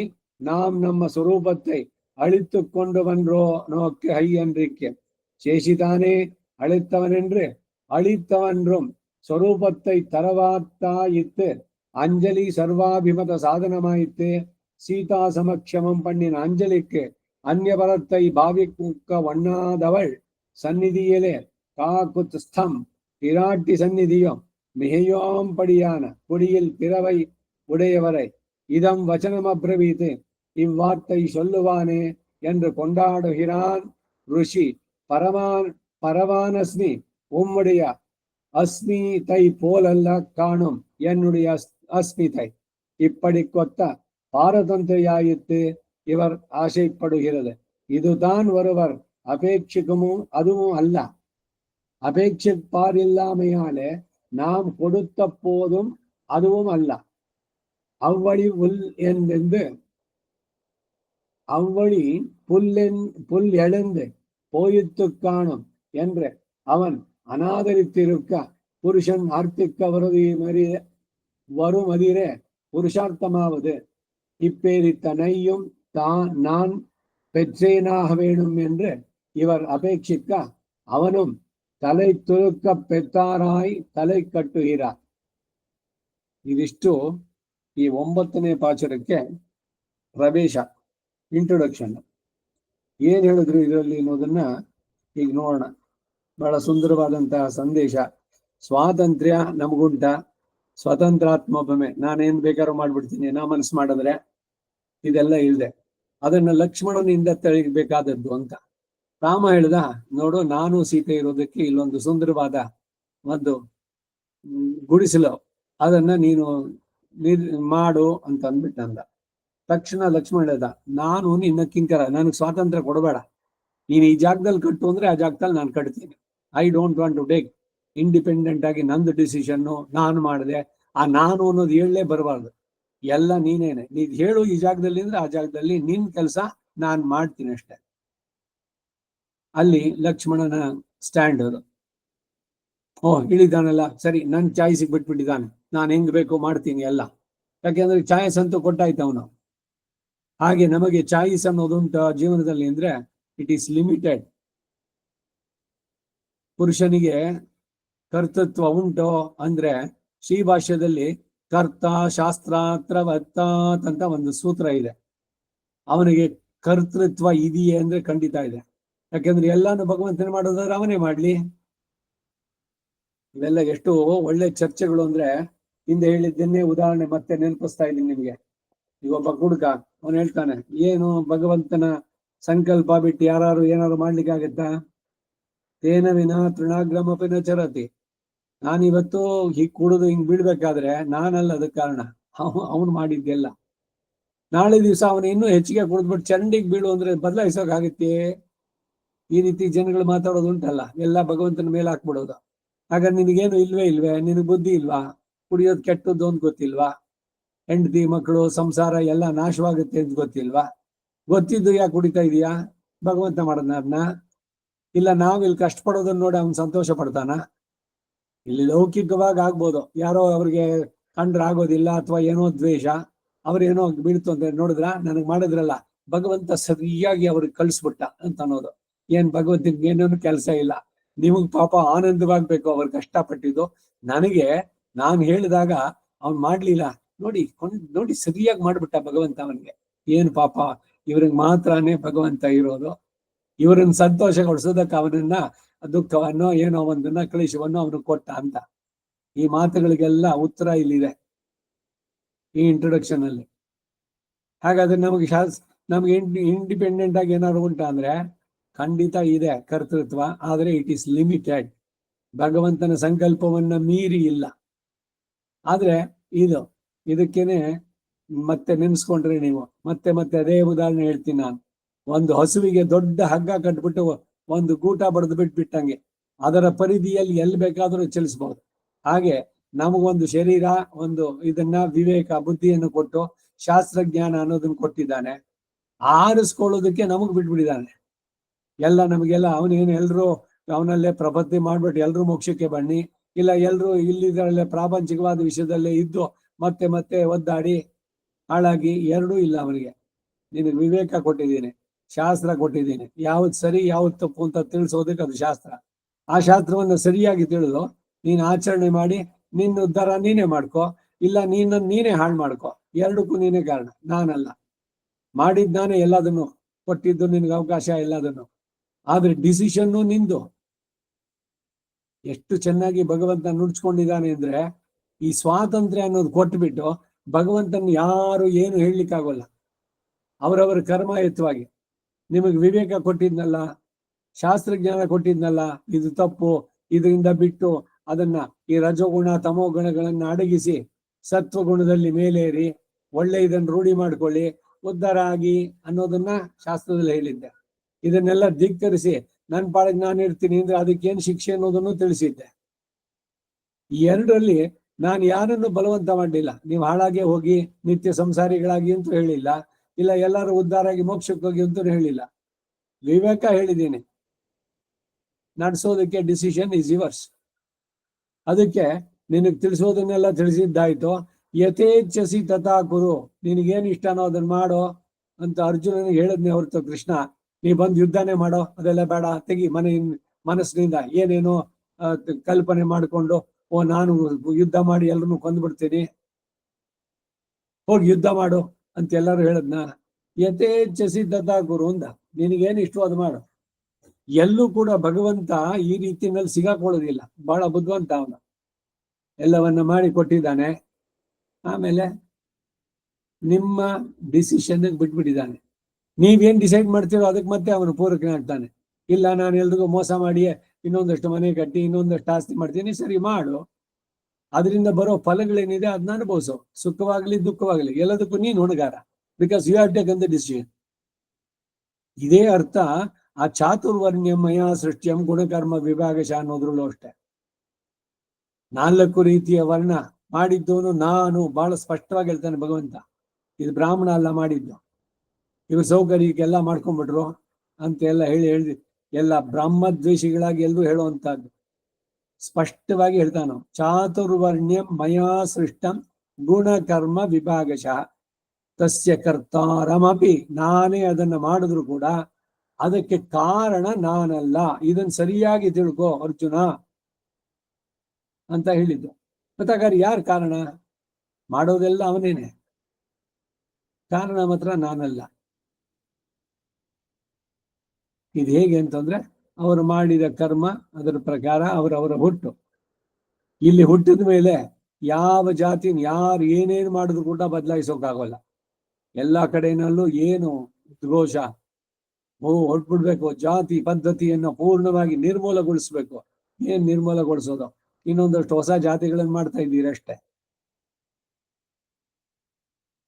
ಅವರವರ ಸೌಕರ್ಯಕ್ಕೆ ಹೆಂಗೆ ಬೇಕೋ ಎಲ್ಲ ತಿರುಗಿಸಿ ರಾಮಾನುಜರು ದೊಡ್ಡ ಸೋಷಿಯಲ್ ರಿಫಾರ್ಮರ್, ಸಮಾಜ ಸುಧಾರಕರು, ಜಾತಿಯನ್ನೇ ತೆಗೆದು ಬಿಟ್ರು. ಏನ್ ಜಾತಿನ ಯಾರು ತೆಗೆದ್ರು? ರಾಮಾನುಜರ ಕೃತಿಗಳನ್ನು ಓದಿದ್ದಾರ? ಅವ್ರ ಬಾಯಿನಲ್ಲಿ ಹೇಳೋದೊಂದು ಬರೆಯೋದೊಂದ? ಮತ್ತೆ ಯಾಕೆ ಇದೆಲ್ಲ ಬಹಳ ಅವಶ್ಯಕ. ವರ್ಣಾಶ್ರಮ ಧರ್ಮಗಳ ಆಚರಣೆ ಅಂತ ಶ್ರೀಭಾಷ್ಯದಲ್ಲೂ ಬೇರೆ ಬೇರೆ ಗೀತಾ ಭಾಷೆ ಪ್ರತಿ ಒಂದರಲ್ಲೂ ಹೇಳ್ತಾರೆ. ಎಲ್ಲವನ್ನು ತೆಗೆದ ಮೇಲೆ ಏನು ಸುಮ್ಮನೆ ಎಲ್ರೂ ಸಮರ ಆಗ್ತಾರೋ? ಮೂಲತಃ ಇದನ್ನೇ ವಿವರ ನೋಡ್ಬೇಕು. ಈ ಸಂಪ್ರದಾಯವೋ ಆ ಸಂಪ್ರದಾಯವೋ ನೋಡಿ. ಈಗ ಯಾರೋ ಒಬ್ಬ ಅಂತ್ಯಜ, ಅವನಿಗೆ ಸಮಾಶ್ರಯಣ ಮಾಡಿಬಿಟ್ಟು ಅವನ ಮಗಳಿಗೆ ನಿಮ್ಮ ಮಗನ ಕೊಡಿ, ಅಥವಾ ಅವನ ಮಗಳನ್ನ ನಿಮ್ಮ ಮಗನಿಗೆ ತಂದ್ಕೊಳ್ಳಿ, ಅವನನ್ನು ಕರ್ಕೊಂಡ್ಬಂದು ಜೊತೆಯಲ್ಲಿ ಕುತ್ಕೊಂಡು ಊಟ ಮಾಡಿಸಿ, ಇದಾಗತ್ತೇನೋ? ಇದು ಬರೀ ಬ್ರಾಹ್ಮಣರಲ್ಲ, ಬೇರೆ ಬೇರೆ ಜಾತಿನಲ್ಲೂ ಕೂಡ ಅವರಿಗಿಂತ ಕೇಳೋರ್ನ ಅವ್ರು ಸೇರಿಸ್ತಾರೋ ಒಳಗಡೆ? ಹೇಳೋದು ಮಾತ್ರ ಬ್ರಾಹ್ಮಣರ ಮೇಲೆ, ಇವರೇ ಎಲ್ಲ ಮಾಡಿಟ್ಟಿದ್ದು ಜಾತಿ ಪದ್ಧತಿ, ಇದು ಹೋಗ್ಬಿಡ್ಬೇಕು, ಇದೊಂದು ದೊಡ್ಡ ಶಾಪ. ಏನ್ ಮಾತಾಡಿದ್ದೆ ಎಲ್ರಿಗೂ ಕೂಡ. ಜಾತಿ ಧರ್ಮದ ಮಹತ್ವ ಅಂತ ಇವರು ಕೋಟ ವಾಸುದೇವಕಾರ ಅಂತ ಒಂದು ಪುಸ್ತಕ ಬರೆದಿದ್ದಾರೆ. ಎಲ್ಲ ಅನಲೈಸ್ ಮಾಡಿ ಹೇಳ್ತಾರೆ, ಯಾರು ಮಾತಾಡಿದ್ರು, ಅವರೇನು ಸ್ವಾತಂತ್ರ್ಯ ಪೂರ್ವ ಹೋರಾಟಗಾರರು ಯಾರೇ ಆಗಿರ್ಲಿ, ಎಲ್ರು ಎಡಬುದ್ರು ಅಂತ. ಕೃಷ್ಣನ ಮಾತನ್ನ ಸರಿಯಾಗಿ ತಿಳ್ಕೊಳ್ಳದೆ ಇದ್ದವರು ವಿಶ್ವದಲ್ಲಿ ಯಾವ ಭಾಗದಲ್ಲಿ ಇದು ಇಲ್ಲ ಪದ್ಧತಿ. ಇದು ಬರೀ ನಮ್ಮ ಇದಕ್ಕೆ ಮಾತ್ರನೇನಾ? ಗುಣಕರ್ಮ ವಿಭಾಗಶಃ, ಅವರವರ ಸಂಸ್ಕಾರಕ್ಕಾಗಿ ಬರೋದು. ಇನ್ನದ್ರ ಮೇಲೆ ಬೇರೆ ಕಾಂಟರ್ಗಳು, ಜನ್ಮನ ಜಾಯತೆ ಶೂದ್ರ, ಎಲ್ಲ ಹುಟ್ಟಬೇಕಾದ್ರೆ ಎಲ್ರು ಶೂದ್ರನೇನೆ. ಅದು ಯಾವ ಕಾಂಟೆಸ್ಟ್ ನಲ್ಲಿ ಹೇಳಿದ್ದು ಇದನ್ನ ಅರ್ಥನೇ ಮಾಡ್ಕೊಳ್ಳಿಲ್ಲ. ಅಲ್ಲಿ ಶೂದ್ರ ಅಂದ್ರೆ ಶೋಚ ಇತಿ ಶೂದ್ರ, ಈ ಜಾತಿಯನ್ನು ಹೇಳಲಿಲ್ಲ. ಅಲ್ಲಿ ಜ್ಞಾನ ಇಲ್ಲದೆ ಇದ್ದವನು ಅವನನ್ನ ಶೂದ್ರ ಅಂತ ಕರೆದ. ಆ ರೈಕ್ವ ಇವರ ಸಂವಾದದಲ್ಲಿ ರಹುಗಣ ಇವನು ಬರ್ಬೇಕಾದ್ರೆ ರಾಜನನ್ನ ಆಹಾರೇ ಶೂದ್ರ ಅಂತಾನ. ಅವನು ಕ್ಷತ್ರಿಯ, ಜೊತೆಗೆ ರಾಜ. ತಗೊಂಬಾರೋ ಅದೇನೇನು ಕೊಡ್ತೀನಿ, ಹಿಂದೆಲ್ಲ ಹೇಳ್ತೀನಿ ನಿನ್ಗೆ ಬ್ರಹ್ಮವಿದ್ಯೆನ ಅಂತ ಹೇಳಿ ಆಹಾರೇ ಶೂದ್ರ ಅಂದ. ಆ ಶೂದ್ರ ಅನ್ನೋದಕ್ಕೆ ಯಾಕಂತ ಹೇಳೋದು, ನನಗೆ ಆತ್ಮವಿದ್ಯೆ ಇಲ್ವಲ್ಲ ಅಂತ ದುಃಖ ಪಡ್ತಾ ಇದ್ದವನು. ಅದಕ್ಕಾಗಿ ಶೋಚಯತಿ ಇತಿ ಶೂದ್ರ ಅಂತ ಹೇಳಿದ್ದರು. ಅಲ್ಲಿ ಜಾತಿ ಸಂಬೋಧನೆ ಅಲ್ಲ ಅದು. ಈ ವಿಜ್ಞಾನ ಮತ್ತೊಂದು ಸರ್ಕಾರವು ಸೇರ್ಕೊಂಡು ಎಲ್ಲ ಜಾತಿಯನ್ನ ನಿರ್ಮೂಲ ಮಾಡ್ಬಿಡ್ಬೇಕು. ನಾವು ಅಂತರ್ಜಾತೀಯ ವಿವಾಹ ಮಾಡ್ಕೊಂಡ್ರೆ ನಿಮಗೆ ಇನ್ಕ್ರಿಮೆಂಟು, ಕೆಲಸದಲ್ಲಿ ಬಡ್ತಿ, ಪ್ರಮೋಷನ್ನು, ಏನೇನೆಲ್ಲ ಮಾಡಿದ್ರು ಕೂಡ ಜಾತಿಯನ್ನು ಯಾರು ತೆಗಿಯೋಕ್ಕಾಗಲ್ಲ. ಯಾಕಂದ್ರೆ ಯಾರು ಹುಟ್ಟನ್ನು ಬದಲಾಯಿಸಕ್ ಸಾಧ್ಯನೇನು? ಮತ್ತೇನು ಸಮಾಜ ಸುಧಾರಣೆ ರಾಮಾನುಜರದು ಅಂದ್ರೆ, ಯಾರು ಯಾವ ಜಾತಿಯನ್ನೆಲ್ಲ ಹುಟ್ಟಿರ್ಲಿ, ಬರೀ ಮನುಷ್ಯರಲ್ಲೇ ಅಲ್ಲ, ಈವನ್ ಪ್ರಾಣಿಗಳು ಭಗವಂತನನ್ನು ಆಶ್ರಯಿಸಿದ್ರೆ ಆ ಶರೀರದ ಕಡೆಯಲ್ಲೇ ಮೋಕ್ಷ ಖಂಡಿತ ಉಂಟು ಅನ್ನೋದನ್ನ ಚೆನ್ನಾಗಿ ತಿಳಿಸಿ, ರಾಮಾಯಣವನ್ನೇ ಶರಣಾಗತಿ ಶಾಸ್ತ್ರ ಅಂತ ಹೇಳಿ, ಅಭಯಂ ಸರ್ವಭೂತೇಭ್ಯೋ ದದಾಮಿ ಏತತ್ ವ್ರತಂ ಮಮ, ಇದು ರಾಮಚರ್ಮ ಶ್ಲೋಕ. ಸಕೃದೇವ ಪ್ರಪನ್ನಾಯ ತವಾಸ್ಮೀತಿ ಚ ಯಾಚತೆ, ಅಭಯಂ ಸರ್ವಭೂತೇಭ್ಯೋ, ಎಲ್ಲ ಚೇತನರಿಗೆ, ಭೂತ ಅಂದ್ರೆ ದೈವಭೂತ ಅಲ್ಲ, ಇಲ್ಲಿ ಎಲ್ಲರಿಗೂ ನಾನು ಕೊಡ್ತೀನಿ.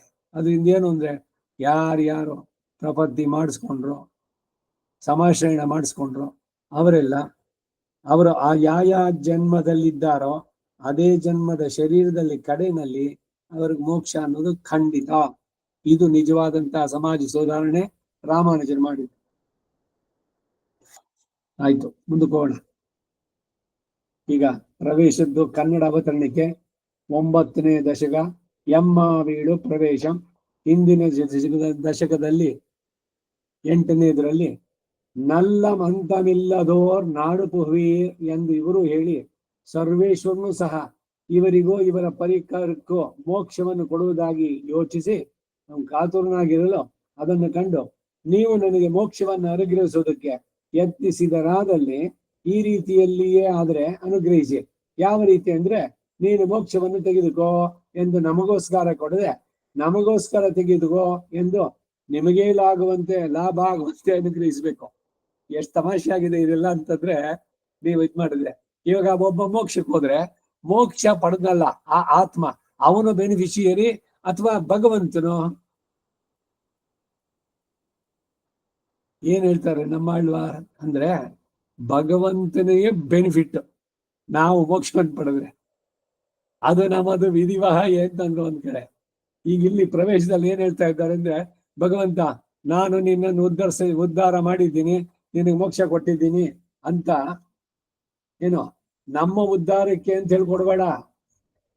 ನೀನು ನನಗ್ ಒಬ್ಬ ಸಿಗ್ತಾ ಇದ್ದಾನಲ್ಲ, ಕರ್ಮದ ಇದ್ರಲ್ಲಿ ಸಿಕ್ಕಿದವನು ನನ್ನನ್ನು ಆಶ್ರಯಿಸಿ ಬಂದಿದ್ದಾನಲ್ಲ, ಅದು ನನಗೆ ಬಹಳವಾದ ಉಪಕಾರ ಆಯ್ತು ಅಂತ ಹೇಳಿಬಿಟ್ಟು ಕೊಡೋದಾದ್ರೆ ನೀ ಕೊಡ್ಬೋದು ಅಂತಾರೆ.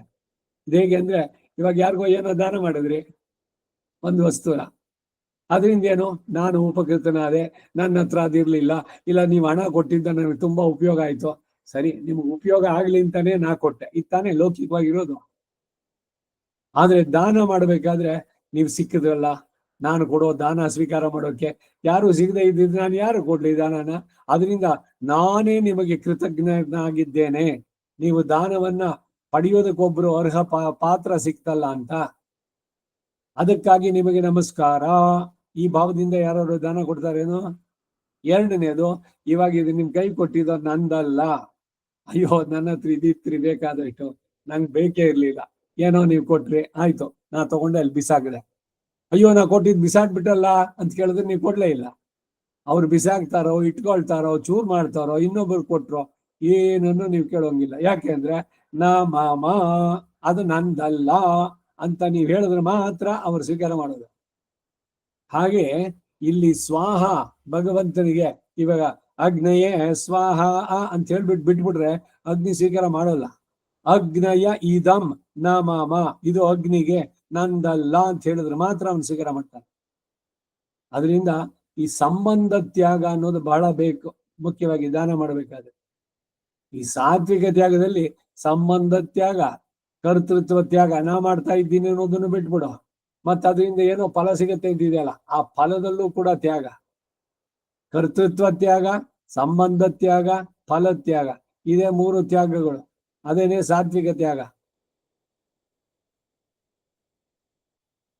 ಇದನ್ನು ಚೆನ್ನಾಗಿ ತಿಳಿದು ಪ್ರತಿ ಒಂದರಲ್ಲೂ ಇದನ್ನ ಅನ್ವಯ ಮಾಡಬೇಕು.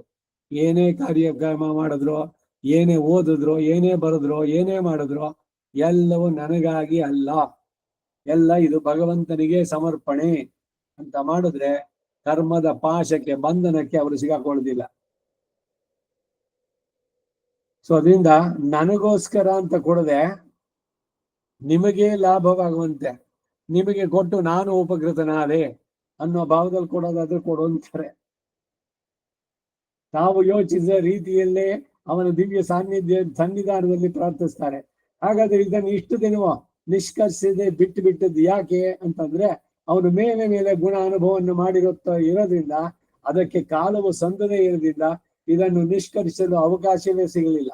ಆದರೂ ಈಗಲೂ ಕೂಡ ಗುಣಾನುಭವವನ್ನೇ ಅಲ್ವೋ ಮಾಡ್ತಾ ಇರೋದು ಅಂತ ಕೇಳಿದ್ರೆ ಅದು ಹಾಗೆಯೇ ಸರಿ. ಅವನು ತನ್ನ ವಿಷಯದಲ್ಲಿ ಮೇಲೆ ಮೇಲೆ ಮಾಡುವ ಆಧಾರವನ್ನ ಕಂಡು ಇವನಿಗೆ ಈ ವ್ಯಾಮೋಹ ತೀರುವವರೆಗೂ ಅನುವರ್ತಿಸೋದೇ ಆಗಿದೆ. ನಾವು ಇವನನ್ನ ಆ ವ್ಯಾಮೋಹದಿಂದ ಹಿಂದಕ್ಕೆ ಸೆಳೆದಾದ್ರೂ ನಮ್ಮ ಪ್ರಾಪ್ಯವನ್ನು ನಿಷ್ಕರ್ಷಿಬಿಡೋಣ ಅಂತ ಯೋಚಿಸಿ ನೀನು ಹೀಗೆಯೇ ನಿಲ್ಲು ಎಂದು ಅವನನ್ನ ನಿಲ್ಲಿಸಿಬಿಟ್ಟು ಪ್ರಾಪ್ಯ ನಿಷ್ಕರ್ಷೆಯನ್ನು ಮಾಡ್ತಾರೆ.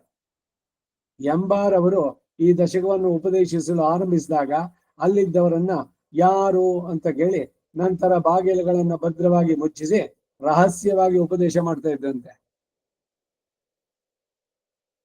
ರಾಮಾನುಜರ ಚಿಕ್ಕಮ್ಮನ ಮಗ ಗೋವಿಂದ ಅವನೇನೆ ಮೊದಲು ಅಲ್ಲಿ ಕಾಳಹಸ್ತಿನಲ್ಲಿ ಶಿವನ ಪರ್ವತದಲ್ಲಿ ಇದ್ದ. ಅಲ್ಲಿಂದ ಪೆರಿಯ ನಂಬಿ ಕರ್ಕೊಂಡು ತಿರುಪತಿನಲ್ಲಿ ಅವ್ರ ಸೇವೆನಲ್ಲಿ ಇದ್ದ. ಅವನು ಒಳ್ಳೆ ಸೇವೆ ಮಾಡ್ತಾನೆ ಎಲ್ರಿಗೆ ಯಾರಿಗಾದ್ರೂ ಕೂಡ. ಆಮೇಲೆ ರಾಮಾನುಜರು ಬಿಟ್ಟು ಆ ಗೋವಿಂದನ್ ನಂಗೆ ಕೊಡಿ ಅಂತ ಕೇಳಿದ್ರು. ಕರ್ಕೊಂಡೋಗೋ ಅಂತ ಅಂದ್ರು. ಗೋವಿಂದನಿಗೆ ಆ ಪೆರಿಯ ನಂಬಿನ ಬಿಟ್ಟು ಬರೋಕ್ ಸ್ವಲ್ಪನೂ ಇಷ್ಟ ಇಲ್ಲ. ಅವನು ಎಲ್ಲ ಸೇವೆಯನ್ನು ಮಾಡ್ತಾ ಇದ್ದ. ಅವರಿಗೆ ಅವ್ರು ಮಲಗಬೇಕಾದ್ರೆ ಹಾಸಿಗೆ ಇದ್ ಮಾಡಿ ಏನೇನು ಬೇಕು ಅವ್ರು ಏನೇನು ಹೊರಗಡೆ ಹೋಗ್ತಾರೆ ಅಂದ್ರೆ ಚಪ್ಪಲಿ ತಂದಿಟ್ಟು ಇದು ಅದು ಅಂತಿಲ್ಲ. ಪೂರ್ಣವಾದಂತ ಕೈಂಕರ್ಯ, ಲಕ್ಷ್ಮಣನ ಮೀರಿಸುವಂತ ಕೈಂಕರ್ಯ ಗೋವಿಂದ ಮಾಡ್ತಾ ಇದ್ದಿದ್ದು. ಅವನನ್ನು ಕರೆಸ್ಬೇಕು ಇದ್ ಮಾಡ್ಬಿಟ್ರು. ಸರಿ ಹೋಗೋ ಅವ್ರ ಜೊತೆ ಅಂತ ಆಣಿಸಿ ಇಟ್ಬಿಟ್ರು. ಆದ್ರೆ ಅವ್ರು ಬಿಟ್ಟು ಹೋಗೋಕ್ ದುಃಖ ಅವರಿಗೆ. ಆದ್ರೂ ಕೂಡ ಗುರುಗಳ ಆಜ್ಞೆ ಬಂದ ರಾಮಾನುಜ ಜೊತೆಗೆ. ತಿರುಪತಿಯಿಂದ ಇವ್ರು ಬಂದ್ಬಿಟ್ರು ಶ್ರೀರಂಗಕ್ಕೆ. ಬಂದ್ರೆ ಇವನಿಗೆ ಎಲ್ಲೋ ಮನಸ್ಸು ಏನೋ ಅವನು ಉತ್ಸಾಹನೇ ಇಲ್ಲ. ಅವನು 2 ದಿವಸ ನೋಡಿದ್ರು ರಾಮಾನುಜ. ಇವನು ಎಷ್ಟು ಮಟ್ಟಿಗೆ ಅವರು ಪೆರಿಯ ನಂಬಿ ಅವರನ್ನೇ ನೆನ್ಸ್ಕೊಳ್ತಾನೆ. ಪೆರಿಯ ತಿರುಮಲೈ ನಂಬಿ ಅವನಿಗೆ ಅವರನ್ನ ಬಿಟ್ಟಿರೋಂಥದ್ದು ಬಹಳ ದುಃಖವಾಗಿ ಕಾಣಿಸ್ತು. ರಾಮಾನುಜರಿಗೆ ಪಾಪ ತಡಿಲಿಕ್ಕಾಗ್ಲಿಲ್ಲ. ಹೋಗ್ಲಿ ಬೇಡ, ಇವನು ವಾಪಸ್ ಅಲ್ಲಿಗೆ ಕಳಿಸ್ಬೋಣ ಅಂತ. ನೀನು ಹೋಗು ವಾಪಸ್ಸು ಅಂತ. ಬಹಳ ಖುಷಿಯಾಗೋಯ್ತು. ಮತ್ತೆ ನನ್ನ ಆ ಆಚಾರ್ಯಕ್ಕೆ ಕಳಿಸಿದಾರಂತ ಖುಷಿಯಾಗಿ ಅಲ್ಲಿಂದ ನಡೆದು ಏನು ದಡ ದಡ ಅಂತ ಬಂದು ಇಲ್ಲಿ ಪೆರಿಯ ತಿರುಮಲೈ ನಂಬಿ ಶ್ರೀಶೈಲ ಪೂರ್ಣರು ಅವರ ಪತ್ನಿ ನೋಡಿದ್ರು. ಗೋವಿಂದ ಬಂದ್ಯಾ ಅಂತ ಅಂದ್ಬಿಟ್ಟ ಅಂದ್ರು. ಆಮೇಲೆ ಬಂದು ಏನೋ ಗೋವಿಂದ ಬಂದಿದ್ದಾನೆ ಅಂತಂದ್ರು. ಕೋಪ ಬಂದ್ಬಿಡ್ತು ಅವ್ರಿಗೆ ಪೆರಿಯ ತಿರುಮಲೈ ನಂಬಿಗೆ ಶ್ರೀಶೈಲ ಪೂರ್ಣರಿಗೆ. ಯಾಕೆ ಬಂದೆ ಅಂತಂದ್ರು. ಒಂದು ತಲೆ ತಗ್ಗಿಸ್ಕೊಂಡು ನಿಂತಿದ್ದ. ಹೋಗಿ ಮತ್ತೆ ಅಲ್ಲಿಗೆ ವಾಪಸ್ ಹೋಗು ಅಂತ ಜೋರಾಗಿ ಹೇಳಿದ್ರು. ಅವ್ರ ಪತ್ನಿ ಹೇಳಿದ್ರು ಸರಿ ಹೋಗ್ಲಿ ಅವನು, ಆದ್ರೆ ಪಾಪ ಅಲ್ಲಿಂದ ಅಷ್ಟೊಂದು ಇದಾಗಿ ಓಡ್ ಬಂದಿದ್ದಾನೆ, ಒಂಚೂರು ತಿಂದ್ಬಿಟ್ಟು ಹೋಗ್ಲಿ, ಊಟ ಮಾಡ್ಕೊಂಡು ಹೋಗ್ಲಿ ಅಂತ. ಒಂದು ತುಟ್ಟಿ ಅನ್ನನೂ ಅವ್ನಿಗೆ ಹಾಕ್ಬೇಡ, ಅವನು ವಾಪಸ್ ಹೋಗ್ಲಿ ಅಂತಂದ್ರು. ಏನದು ಕೊಟ್ಟವ್ರು ಉದಾಹರಣೆ ಅಂದ್ರೆ, ಈಗ ಒಂದು ಹಸು ನಿಮ್ಮಲ್ಲಿ ತುಂಬಾ ಚೆನ್ನಾಗಿ ನೀವು ಬೆಳೆಸಿದ್ರಿ, ಎಲ್ಲ ಮಾಡಿದ್ರಿ, ಆ ಹಸುನ್ ಮಾರ್ಬಿಟ್ರಿ. ಆ ಹಸು ಇನ್ನೊಬ್ಬ ಮೂಗ್ದಾರ ಹಾಕಿ ಹೇಳ್ಕೊಂಡೋದ, ಅದಕ್ಕೆ ಹೋಗಕ್ ಇಷ್ಟನೇ ಇಲ್ಲ, ಅದಕ್ಕೆ ಕರ್ಕೊಂಡೋದ ಅವನು ಬೇರೆ ಹಳ್ಳಿಗೆ. ಅದೇನ್ ಮಾಡ್ತು, ಅಲ್ಲಿಂದ ಕಿತ್ಕೊಂಡು ಮತ್ತೆ ವಾಪಸ್ ಸರಿ ಮಾಡ್ಕೊಂಡು ಇವ್ರ ಮನೆಗೆ ಬಂದ್ಬಿಡ್ತದ. ಕೊಟ್ಟ ಹಸುವಿಗೆ ಹುಲ್ಲನ್ನ ಹಾಕಬಾರದು. ಅಯ್ಯೋ ಬಂದಿದೆ ನಮ್ದು ಅಂತ ಇಲ್ಲ, ಇದು ಕೊಟ್ಟ ಮೇಲೆ ಅದಕ್ಕೇನೆ, ಇವನೇನು ಹಾಕದೆ ಇದ್ರೆ ಅದಕ್ಕೇನು ಸಿಗೋಲ್ಲ ಅಂತ ಮತ್ತೆ ಹೋಗುತ್ತೆ. ಹಾಗೆ ಗೋವಿಂದನನ್ನ ಬೈದ್ ಕಳಿಸಿದವರು ಶ್ರೀಶೈಲ ಪೂರ್ಣರು. ಒಬ್ಬೊಬ್ಬರ ನಿಷ್ಠೆ ಇವುಗಳನ್ನ ನೋಡಿದ್ರೆ ಹೇಗೆ ಒಬ್ಬೊಬ್ಬರದ್ದು ಜೀವನ ಇತ್ತು ಅಂತ. ಮತ್ತೆ ತಲೆ ಬಗ್ಗಿಸ್ಕೊಂಡು ಬಂದ ರಾಮಾನುಜರಲ್ಲಿ. ಆಮೇಲೆ ಇವರು ಸಮಾಧಾನ ಮಾಡಿದ್ರು. ಆಮೇಲೆ ರಾಮಾನುಜರ ನಡೆ ನುಡಿ ಎಲ್ಲ ಕೇಳಿ ಅವರಿಗೆ ಜೊತೆನಲ್ಲಿತ್ತು. ಅದಕ್ಕೆ ಅವರನ್ನ ಏನ್ ಮಾಡಿದ್ರು ಇವರು, ಅವಾಗ ಇವರಿಗೆ ಎಂಪೆರುಮಾನಾರ್ ಅನ್ನೋ ಪದ ರಾಮಾನುಜರಿಗಿತ್ತು. ಅವರು ಕೂಡ ಅವರನ್ನ ನನ್ನ ಪೆರುಮಾನ್, ಪೆರುಮಾನೆ ಅಂತೇಳಿ ಅವ್ರನ್ನೂ ಕರೆದ್ರು. ಒಂದೇ ಹೆಸರಿನಲ್ಲಿ ಇವಾಗ ರಾಮಾನುಜರು, ಅವ್ರ ತಮ್ಮ ಗೋವಿಂದ. ಯಾರೋ ಭಕ್ತರು ಬಂದ್ರು, ಶಿಷ್ಯರು, ಇಲ್ಲಿ ಎಂಬೆರುಮಾನಾರ್ ಅವರ ಆಶ್ರಯ ಇದು ಎಲ್ಲಿದೆ, ಅವರಿರುವಂತ ಸ್ಥಳ, ಮನೆ ಅಂತ ಅಂದ್ಬಿಟ್ಟು ಯಾರೋ ಹುಡ್ಕೊಂಡ್ ಬಂದ್ರೆ ಕೆಲವರು ಅವ್ರ ಹತ್ರ ಹೋದ್ರು, ಎಲ್ಲಿ ಗೋವಿಂದ್ರ ಮನೆಗೆ, ಅವರು ಎಂಬೆರುಮಾನಾರ್ ಅಂತ. ಅದಕ್ಕಾಗಿ ಎಂಬೆರುಮಾನ ಆ ಗೋವಿಂದರು ವಾಪಸ್ ಬಂದು ಇವ್ರ ಹತ್ರ, ರಾಮಾನುಜರ ಹತ್ರ, ನಿಮ್ಮ ಹೆಸರನ್ನು ನಮಗೆ ಇಡಬೇಡಿ, ಅದಕ್ಕೆ ನನಗೆ ಯೋಗ್ಯತೆ ಇಲ್ಲ, ಇವರು ವಿನೀತರಾಗಿ ಅದು ಎಂಪೆರುಮಾನಾರ್ ಬೇಡ, ಎಂಬಾರ್ ಅಷ್ಟೇ ಇತ್ಕೊಳ್ಳಿ ಅಂದ್ರು. ಹೀಗಾಗಿ ಅವರು ಎಂಬಾರ್ ಅಂತಾಗಿದ್ದು. ಆ ಎಂಬಾರ್ ಅನ್ನೋರು, ಇವಾಗ ಎಂಬಾರ್ ಅನ್ನೋದಕ್ಕೆ ಇಷ್ಟ ಕತೆ. ಈ ಎಂಬಾರ್ ಅನ್ನೋರು ಏನ್ ಮಾಡಿದ್ರು ಅಂತಂದ್ರೆ, ಈ ದಶಕದ ಉಪನ್ಯಾಸ ಅವರು ಅರ್ಥವನ್ನು ಹೇಳ್ಬೇಕಾದ್ರೆ, ಅಲ್ಲಿ ಯಾರು ಬರ್ತಾರೋ ಅವ್ರನ್ನ ನೀವು ಯಾರು ಏನು ಅಂತ ಎಲ್ಲ ವಿಚಾರಿಸಿ, ಅವರಿಗೆ ಪರವಾಗಿಲ್ಲ ಇವ್ರಿಗೆ ಹೇಳ್ಬೋದು ಅಂತಂದ್ರೆ ಮಾತ್ರ ಅವರನ್ನು ಒಳಗಡೆ ಕರೆದು ಬಾಗಿಲಾಕಿ, ಇದು ರಹಸ್ಯ ಅಂತೇಳಿ ಭದ್ರ ಮಾಡಿ ಮುಚ್ಚಿಸಿ ಬಾಗಿಲನ್ನ ರಹಸ್ಯವಾಗಿ ಉಪದೇಶ ಮಾಡ್ತಾ ಇದ್ರಂತೆ. ಪ್ರಾಪ್ಯವಾದದ್ದು ಹೀಗಲ್ವೋ ಇರೋದು. ಇವರು ನಿಷ್ಕರ್ಷಿಸಬೇಕಾದದ್ದು ಯಾವುದು ಅಂತಂದ್ರೆ, ಸರ್ವೇಶ್ವರನು ಈ ಆತ್ಮನಿಗೆ ಶೇಷಿಯಾಗಿ, ಇವನು ಅವನಿಗೆ ಶೇಷಭೂತನಾಗಿ, ಅವನ ಉಪಾಯ ಭಾವವು ನಿತ್ಯವಾಗಿದ್ದ ತಾನೆ ಇವನಿಗೆ ಈ ಸ್ವೀಕಾರ ಬೇಕಾಗಿರೋದು. ಈಗ ಪರೀಕ್ಷೆ ಮಾಡಿ ಶಿಷ್ಯನನ್ನ ಸೇರಿಸ್ಕೋಬೇಕು ಅಂತ ಯಾರೋ ಬಂದ್ರು ಅಂತ ಸಡನ್ ಹೇಳೋಲ್ಲ. ಉಪದೇಕ್ಷಂತಿದೆ ಜ್ಞಾನಂ ಜ್ಞಾನಿನಃ ತತ್ವದರ್ಶಿನಃ.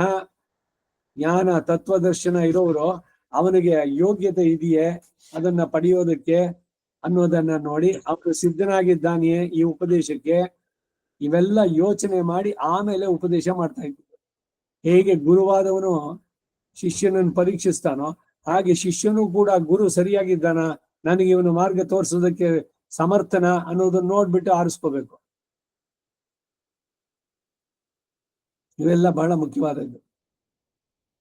ಈಗ ಒಬ್ರಲ್ಲಿ ಕಳೀತಾ ಇದ್ರು, ಇನ್ನೊಬ್ರು ನೀವು ನನ್ನಲ್ಲಿ ಬರೋದಾದ್ರೆ ಅವ್ರ ಪರ್ಮಿಷನ್ ತಗೊಂಬನ್ನಿ ಅಂತ. ಅವ್ರು ಬಂದ್ಮೇಲೆ ಅವ್ರು ಹೇಳಿದ್ರು, ನೋಡಿ ಒಬ್ರ ಹತ್ರ ಕಲಿಬೇಕು, ನೀವು ಮತ್ತಿನ್ಯಾರ ಹತ್ರ ಹೋಗ್ಬಾರ್ದು ಅಂತಂದ್ರು. ನನ್ನಲ್ಲೇ ನೀವು ಕೇಳಿ, ಬೇರೆ ಎಲ್ಲೂ ಹೋಗ್ಬೇಡಿ. ಎಲ್ಲಿ ನಮ್ಮ ಶಿಷ್ಯ ಸಂತತಿ ಹೋಗ್ಬಿಡುತ್ತೋ ಅನ್ನೋ ಭಾವ. ಇವೆಲ್ಲ ಸರಿನೋ? ಲೋಕದಲ್ಲಿ ಇದೆಲ್ಲ ರೀತಿ ನಡೆಯುತ್ತೆ. ಯಾರು ಶಿಷ್ಯರೋದು, ಅಯ್ಯೋ ಅವ್ರು ಹೇಳಿದ್ದಾರೆ, ನಾನ್ ಬಿಟ್ಟು ಬೇರೆ ಯಾರ್ದನ್ನು ನೀವು ಕೇಳ್ಬೇಡಿ ಅಂತ. ಇದು ಸರಿನೋ? ಒಂದು ಮಟ್ಟದಕ್ಕೆ ಸರಿ, ಯಾಕೆಂದ್ರೆ ಒಬ್ಬರು ಅವರನ್ನು ಆಶ್ರಯಿಸಿದ ಮೇಲೆ ಅವರು ಹೇಳೋದ್ರಲ್ಲಿ ಪೂರ್ಣವಾದಂತ ಅರ್ಥ ಇವುಗಳೆಲ್ಲ ಸರಿಯಾಗಿ ಗ್ರಹಿಸೋದಕ್ಕೆ ಸಾಧ್ಯವಾಗುತ್ತೆ, ಅವ್ರು ಹೇಳುವ ರೀತಿ ವಿವರಿಸುವಂತಹದ್ದು. ಹಾಗಾಗಿ ಈಗ ಬಹುದಾ ಶ್ರೋತವ್ಯಂ ಅಂದ್ರೆ ಅನೇಕವಾಗಿ ಬೇರೆ ಬೇರೆಯವರು ಮಾತಿದ್ದು ಹೇಳಿದ್ದನ್ನು ಎಲ್ಲ ಇದೆ ತಾನೆ. ಈಗ ತಿರುಪಾವಾಗಿ ಈಗ ಒಬ್ಬರದ್ದು ಕೇಳಿದ್ದಾಯ್ತು, ಸಾಕ ಅಂದ್ರೆ ಬಹುದಾ ಶ್ರೋತವ್ಯ, ಇನ್ನೇನಾದ್ರು ಹೊಸ ವಿಷಯ ಇನ್ಯಾರದ್ರಲ್ಲೋ ಇದೆಯಾ ಕೇಳಿ, ತಪ್ಪೇನಿಲ್ಲ ಅಂತ ಅನ್ನೋದು. ಆದ್ರೆ ನಿಷ್ಠೆ ಇವುಗಳೆಲ್ಲ ಒಬ್ಬರಲ್ಲಿ ಇರಬೇಕು ಅನ್ನೋದು ಕೂಡ ಸರಿ. ಇಲ್ಲಿ ಈ ಆತ್ಮನಿಗೆ ಶೇಷಿಯಾಗಿ ಇವನು ಅವನಿಗೆ ಶೇಷಭೂತನಾಗಿ, ಅವನಿಗೆ ಆ ಉಪಾಯ ಭಾವವು ನಿತ್ಯವಾಗಿದ್ದರೆ ತಾನೆ ಇವನಿಗೆ ಈ ಸ್ವೀಕಾರ ಬೇಕಾಗೋದು.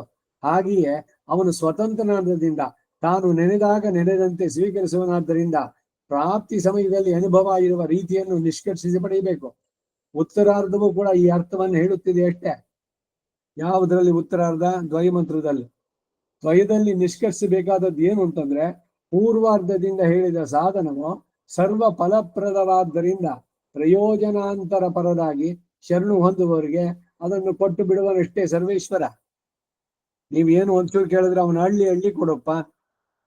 ಹಾಗೆ ಈ ದಶಕದಲ್ಲಿ ನಿಷ್ಕರಿಸುವಂತಹ ಪ್ರಾಪ್ಯ ಯಾವುದು, ಪಡೆಯಬೇಕಾದದ್ದು ಯಾವುದು ಅಂದ್ರೆ, ಮುಕ್ತನಾಗಿ ನಿರತಿಶಯ ಸುಖದ ಅನುಭವವನ್ನು ಮಾಡಬಹುದು, ಆತ್ಮ ಪ್ರಾಪ್ತಿಯನ್ನು ಹೊಂದಬಹುದು, ಆತ್ಮ ವಿನಾಶವೇ ಆಗಬಹುದು, ನರಕದ ಅನುಭವವನ್ನು ಮಾಡಬಹುದು. ಇವುಗಳಲ್ಲಿ ಇದೇ ಆಗಬೇಕು ಅಂತ ನಿರ್ಬಂಧ ನನಗಿಲ್ಲ. ನಿನಗಾಗಿ ಇವು ಏನು ಪಡದಲ್ಲಿ ಇವು ಇಷ್ಟೂ ಬರಲಿ, ನನಗಾಗಿ ಇವು ಬರೋದಾದ್ರೆ ಇವುಗಳು ಯಾವುವು ನನಗೆ ಬೇಡ. ಆದ್ದರಿಂದ ನಿನಗೆ ಪ್ರಿಯವಾದದ್ದೇ ನನಗೆ ಸ್ವರೂಪವಾಗಂತೆ ಮಾಡಿ ಅನುಗ್ರಹಿಸಬೇಕು ಎಂದು ಸ್ವಪ್ರಾಪ್ಯವನ್ನ ನಿಷ್ಕರಿಸ್ತಾರೆ. ಅಂದ್ರೆ ನಾನೆಲ್ಲ ಡಿಸೈಡ್ ಮಾಡೋದು, ನೀನೇ ನನಗೆ ಯಾವುದು ಶ್ರೇಯಸ್ಸೋ, ಯತ್ ಶ್ರೇಯಸ್ಯಾತ್ ನಿಶ್ಚಿತಂ ಬ್ರೂಹಿ ಅಂತ ಅರ್ಜುನ ಹೇಳಿದ್ನಲ್ಲ. ಲಕ್ಷ್ಮಣ ಹೇಳಿದ, ಪರ್ಣಶಾಲೆಯನ್ನ ನೀನು ಇಲ್ಲಿ ಕಟ್ಟು ಅಂತ ಹೇಳು, ಗೋದಾವರಿ ತೀರದಲ್ಲಿ. ನೀ ಎಲ್ಲಿ ಹೇಳಿದ್ರು ಅಲ್ಲಿ ಮಾಡ್ತೀನಿ, ನೀನೇ ಯೋಚನೆ ಮಾಡಿ ಕಟ್ಬಿಡು ಅಂತ ನನಗೆ ಆ ಸ್ವಾತಂತ್ರ್ಯ ಕೊಡಬೇಡ. ಯಾಕೆಂದ್ರೆ ನನಗೆ ಆ ಸ್ವಾತಂತ್ರ್ಯ ಬಂತು ಅಂದ್ರೆ ನಾನು ಹಾಳಾಗ್ತೀನಿ. ನಾನಿರೋದು ನಿನ್ ಕೈಂಕರ್ಯಕ್ಕೆ. ನಾನು ಸ್ವತಂತ್ರಿಸಿ ಏನನ್ನು ಮಾಡೋಲ್ಲ, ನಾನು ನಿನಗೆ ಸದಾ ಪರತಂತ್ರ. ಇದು ನಮಗೆ ಚೆನ್ನಾಗಿ ಸ್ಪಷ್ಟವಾಗಿರ್ಬೇಕು. ಅದಕ್ಕಾಗೇನೆ ಭಗವಂತನಿಗೆ ನಾಹಂಕರ್ತ ನೇದಮ್ಮಮ ಕರ್ಮ ಫಲಮಪಿ ನಮಮ ಅಂತೇಳಿ ಎಲ್ಲವೂ ನೀನೇ ಮಾಡಿಸ್ಕೊಳ್ಳೋನು. ನಿನ್ ಕೈಲಿರೋ ಸೌಟು ನಾನು. ನೀನ್ ಪಾಯಸಕ್ಕೆ ಹಾಕ್ತೀಯೋ ಇಲ್ಲ ಖಾರದ್ದು ಇದಕ್ಕೆ ಹಾಕ್ತೀಯೋ, ಯಾವ್ದಕ್ಕಾದ್ರೂ ಹಾಕು, ನೀನ್ ಚಾಯಿಸೋದು. ನೀನ್ ಯಾವ್ದ್ರಲ್ಲಿ ಹಾಕಿದ್ರೆ ಅದರಲ್ಲಿ ಆ ಕೆಲಸ ಏನಿದೆಯೋ ಅದನ್ನ ಮಾಡ್ತೀನಿ ನಾನು. ನೀನ್ ಇಟ್ಟಾಂಗೆ ಇರುವೇನೋ ಹರಿಯೇನೋ ದಾಸರ ಪದದಲ್ಲೂ ಇದ್ದೇನೆ.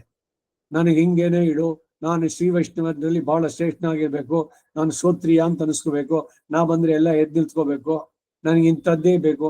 ನಮ್ ಚಾಯಿಸ್ ಅಲ್ಲ, ಯಾವುದೂ ಅಲ್ಲ. ನೀನ್ ಡಿಸೈಡ್ ಮಾಡು. ನೀನ್ ಏನ್ ಕೊಡ್ತೀಯೋ ಅದನ್ನು ತಲೆ ಬಗ್ಸಿ ಶಿರಸ ವಹಿಸಿ ಶ್ರದ್ಧೆಯಿಂದ ನಾ ಮಾಡ್ತೀನಿ. ಅದು ಮಹಾಪ್ರಸಾದ. ನೀನ್ ಏನ್ ಕೊಟ್ರು ಅದು ವರ. ಈಗ ಭಗವಂತನಿಗೆ ನೀವ್ ಹೇಗ್ ಬೇಕೋ ಹಾಗೆ ಮಾಡಿ ಅಂತ ಹೇಳ್ಬಿಟ್ಟು ಒಬ್ಬರಿಗೆ ಏನೋ ಒಂದು ಕೊಡ್ತೀರಿ, ಅವ್ರೇನೋ ಮಾಡ್ಕೊಂಡು ಅದ್ ಹಂಗಲ್ಲ ಹಿಂಗ್ ಮಾಡ್ಬೇಕು ಅಂತ ನೀವ್ ತಿರ್ಗ್ಸೋದಾದ್ರೆ ನೀವ್ ಏನ್ ಬೇಕಾದ್ರೂ ಮಾಡಿ ಅಂತ ನೀವ್ ಹೇಳಿ ಸುಳ್ಳಾಗ್ಬಿಡುತ್ತಲ್ಲ. ಅದನ್ನ ಅವ್ರು ತಗೊಂಡ್ರು, ಮಾಡ್ತಾ ಮುರಿದು ಹಾಕಿದ್ರು, ನೀವೇನ್ ಮಾತಾಡ್ಬಾರ್ದು, ಯಾಕಂದ್ರೆ ನಿಮ್ದಲ್ಲ ಅದು. ಮತ್ತೆ ಸ್ವಾತಂತ್ರ್ಯ ಕೊಟ್ಬಿಟ್ಟಿದ್ದೀರಿ, ನೀವ್ ಹೆಂಗ್ ಬೇಕೋ ಹಂಗ್ ಮಾಡಿ ಅಂತ. ಅದರಿಂದ ನಮಗೆ ಸ್ವಾತಂತ್ರ್ಯ ಬೇಕಾ? ನಾವ್ ಅದನ್ನ ಚೂಸ್ ಮಾಡ್ಬೇಕಾ? ಈಗ ಯತ್ ಶ್ರೇಯಸ್ಯಾತ್ ನಿಶ್ಚಿತಂ ಬ್ರೂಹಿ ತನ್ಮೇ ಶಿಷ್ಯಸ್ತೇಹಂ ಶಾದಿಮಾಂ ತ್ವಾಂ ಪ್ರಪನ್ನಂ. ಇವರು ಜಿ.ಪಿ. ರಾಜರತ್ನಂ, ಇವರೆಲ್ಲ ಒಂದ್ ರೀತಿ ಯೋಗಿಗಳು. ಆ ಹೆಂಡು ಕುಡುಕ ರತ್ನ ಅಂತ ಅವ್ರೇನ್ ಹೆಂಡ ಕುಡಿತಿದ್ರ? ಬರೆದಿದ್ದು ಜನರಿಗೆ ಆ ರೀತಿನಲ್ಲಿ ಒಂದು ಚೂರು ಒಲವು ಮೂಡ್ಸೋದಕ್ಕಾಗಿ ಬರೆದ್ರು. ಹೇಳ್ಕೊಳಕ್ ಒಂದೂರು, ತಲೆ ಮ್ಯಾಗ ಒಂದ್ ಸೂರು, ಮಲಗೋಕೆ ಭೂಮ್ತಾಯಿ ಮಂಚ, ಕೈ ಹಿಡ್ದವಳು ಪುಟ್ನಂಜಿ, ನಗನಗ್ತಾ ಉಪ್ಪು ಗಂಜಿ ಹಾಕಿದ್ರೆ ಸಾಕು ಆಯ್ತು ರತ್ನನ್ ಪ್ರಪಂಚ. ದುಃಖಿಲ್ಲ ದಾವಿಲ್ಲ, ನಮಗದ್ರಲ್ಲಿ ಪಾಲಿಲ್ಲ, ನಾವು ಕಂಡಿಲ್ಲ ತಂಚ ವಂಚ. ದೇವ್ರೇನ್ರ ಕೊಡ್ಲಣ್ಣ, ಕೊಡದಿದ್ರೆ ಬಿಡ್ಲಣ್ಣ, ನಾವೆಲ್ಲ ಅವನಿಗೆ ಬಚ್ಚ, ಅವನ ಮಕ್ಕಳು ನಾವು. ಅವನ್ ಹಾಕಿ ತಾಳದಂಗೆ ಕಣ್ಣು ಮುಚ್ಕೊಂಡು ಏಳ್ದಂಗೆ ಇರೋದು ರತ್ನನ್ ಪ್ರಪಂಚ. ನೋಡಿ, ಫಸ್ಟ್ ಕ್ಲಾಸ್ ಆಗಿ ಶರಣಾಗತಿಯನ್ನ ತಿಳಿಸ್ಕೊಟ್ರು. ನನಗೆ ಹಿಂಗ್ ಮಾಡ್ಬಿಟ್ಟಿಯಲ್ಲ ಭಗವಂತ, ಅವ್ರಿಗೆ ಅಷ್ಟು ಕೊಟ್ಟೆ, ನನಗೇನು ಇಲ್ಲೇ ಮಾಡ್ಲಿಲ್ಲ, ಇಲ್ಲ ನೀ ಕೊಟ್ಟಿದ್ ಏನ್ ಮಹಾ ನೀನ್ ಕೊಟ್ಟಿದ್ದು, ಈ ತರ ಎಲ್ಲ ಹೇಳೋದಕ್ಕಾಗತ್ತ? ಯಾವಾಗ ಎಲ್ಲ ಅವನಿಗೆ ಒಪ್ಸಿದ್ರು, ಅವನ್ ಏನ್ ಕೊಟ್ರು ಅದನ್ನ ಮಹಾಪ್ರಸಾದ ಅಂತ ಸ್ವೀಕರಿಸೋ ಬುದ್ಧಿ ನಿಮ್ಗಿರ್ಬೇಕು. ಇದು ನಿಜವಾದ ಶರಣಾಗತಿ. ಇದೇ ಉತ್ತರ ಕೃತ್ಯದಲ್ಲಿ ಏನೇ ಬಂದ್ರು ಕೂಡ ಎಲ್ಲ ಭಗವಂತನಿಗೆ. ರೋಗ ಬಂತ, ಅದು ಭಗವಂತನಿಗೆ ಸಂಬಂಧವಾದ್ದೆ. ಶರೀರ ಕಳಿಯೋದಕ್ಕೆ ಒಂದು ಸಾಧನ ಅವ್ನು ಮಾಡಿದ್ದು, ಇನ್ಕ್ಯೂರಬಲ್ ಡಿಸೀಸು, ಇನ್ನೇನೋ ಒಂದು ಕೊಟ್ಟ, ಯಾವುದೋ ಒಂದು ದುಃಖ, ಎಲ್ಲ ಭಗವತ್ ಇದು ಅನುಭವಿಸೋಣ. ಕರ್ಮವನ್ನೇ ಇಲ್ಲೇ ಪೂರ್ವ ಮುಗಿಸ್ತಾ ಇದ್ದಾನೆ, ಬ್ಯಾಲೆನ್ಸ್ ಏನು ಉಳಿಸದಂತೆ ಮಾಡಿ ಆಮೇಲೆ ಶುದ್ಧವಾಗಿ ಕರ್ಕೊಂಡ್ಬಿಡ್ತಾನೆ ಶರೀರ ಬಿಟ್ಟ ಮೇಲೆ. ಈ ಶರೀರ ಹೋಗೋದಕ್ಕೇನೋ ಒಂದು ಕಾರಣ ಇರ್ಬೇಕಲ್ಲ, ಏನಾದ್ರು ಒಂದು ಲೇಬಲ್ ಹಚ್ಬೇಕು, ಡಾಕ್ಟ್ರು ಡಿಕ್ಲೇರ್ ಮಾಡ್ಬೇಕು ಈಸ್ ಡೆಡ್ ಅನ್ನೋಕೆ.